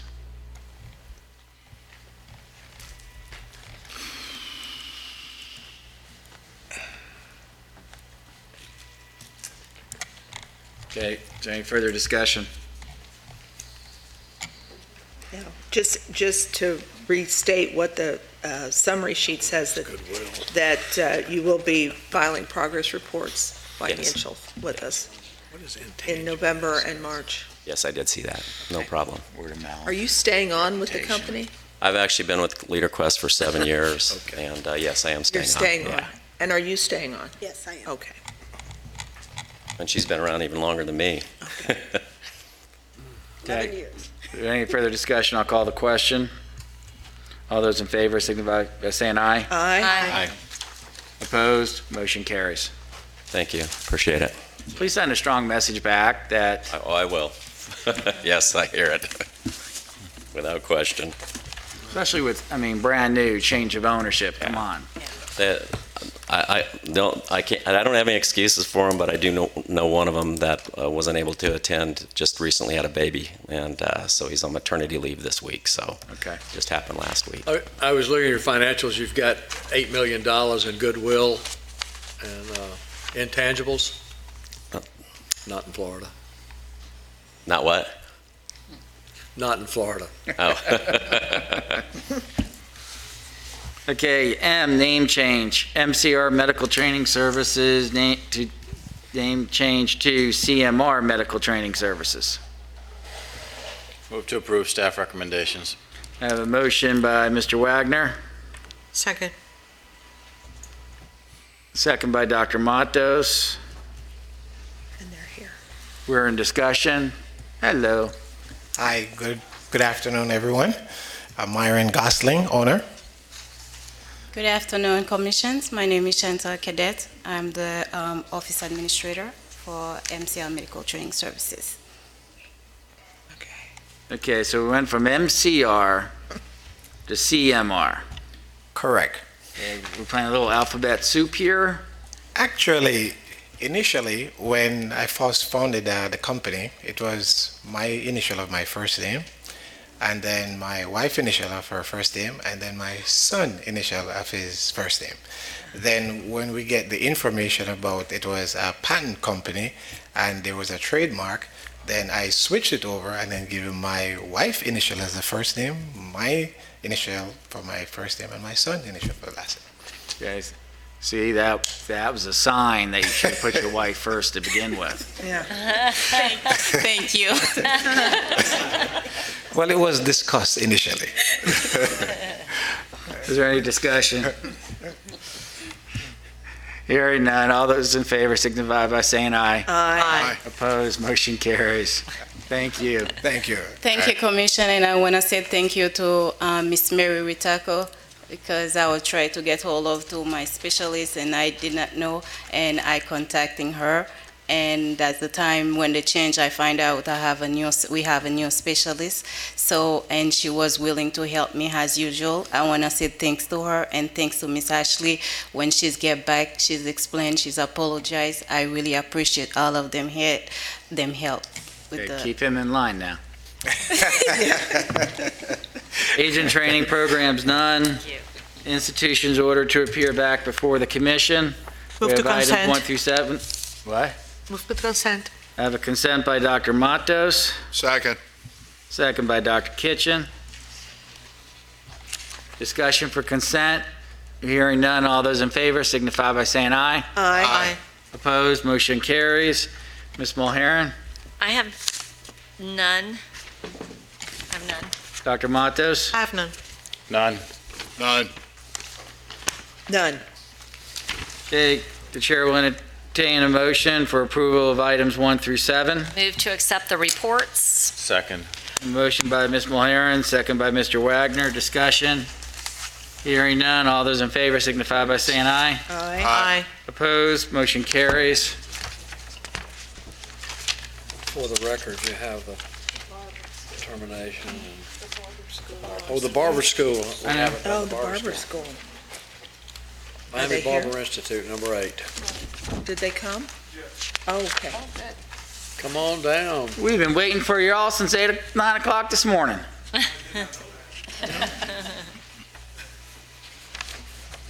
Thank you for your patience. Well, we switched the agenda around, so. Okay. That's probably why. Did you drive up this morning? I'm sorry? Did you drive up this morning? Yes, I Okay. did.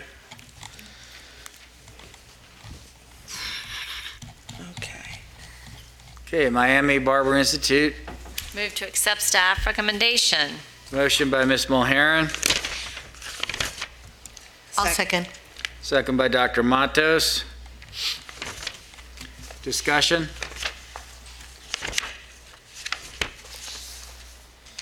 Is barbering is all you're going to do? You're not going to do the combination? It's just the barbering? At this time, no, sir, just barber. Are you a barber? I am not a barber. You are not. No. No. I do have experience with schools, but I do have a very good instructor that I feel very confident about, who I think will make a big difference. So why barber? It's just something that kind of fell on my lap a little bit. I saw that there was a little industry for it, and Miami's kind of getting hot and hip. You know, Miami's a very boring place. So, Miami's becoming very artsy and very, fashion oriented. And I saw a little opportunity in barber schools. And, there really isn't a school dedicated to barbering in Miami. There's cosmetology schools that offer barbering programs.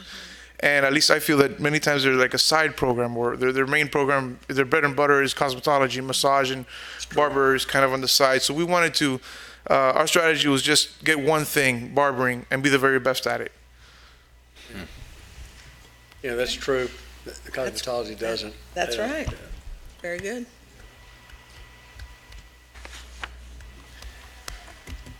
You're going to teach the streaks through the hair like the lightning bolts and stuff? We're gonna, believe it or not, we're gonna teach how to do designs. We can put That's Donald what I Trump's thought. face on somebody's head, with color, without color. It's actually pretty interesting. And, Yeah.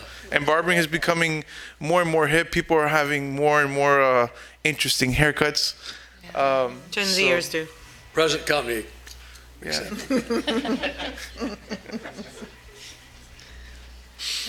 Any further discussion?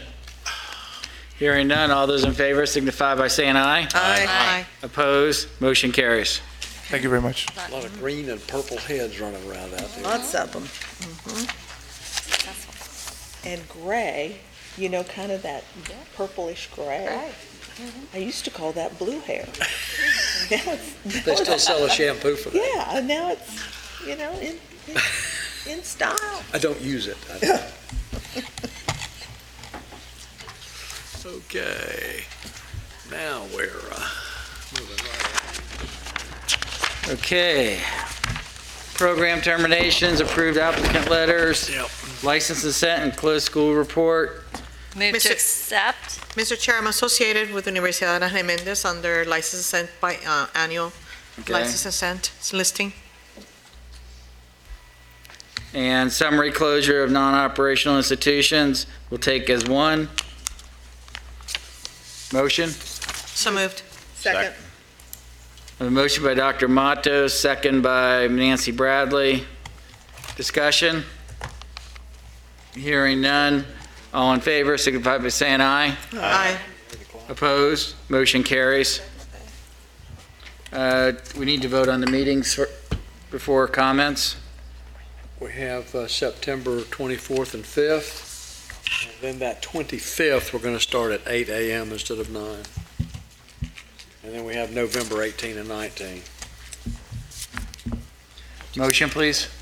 I'm sorry, you said September 24th, 25th. And 24, 25, September, starting at 8 a.m. on the 25th. Ooh. And then November is 18, 19, And where are those located? here. Okay. Do you know, Susan, will we be in here or in the other building? Won't know. We don't know yet. Okay.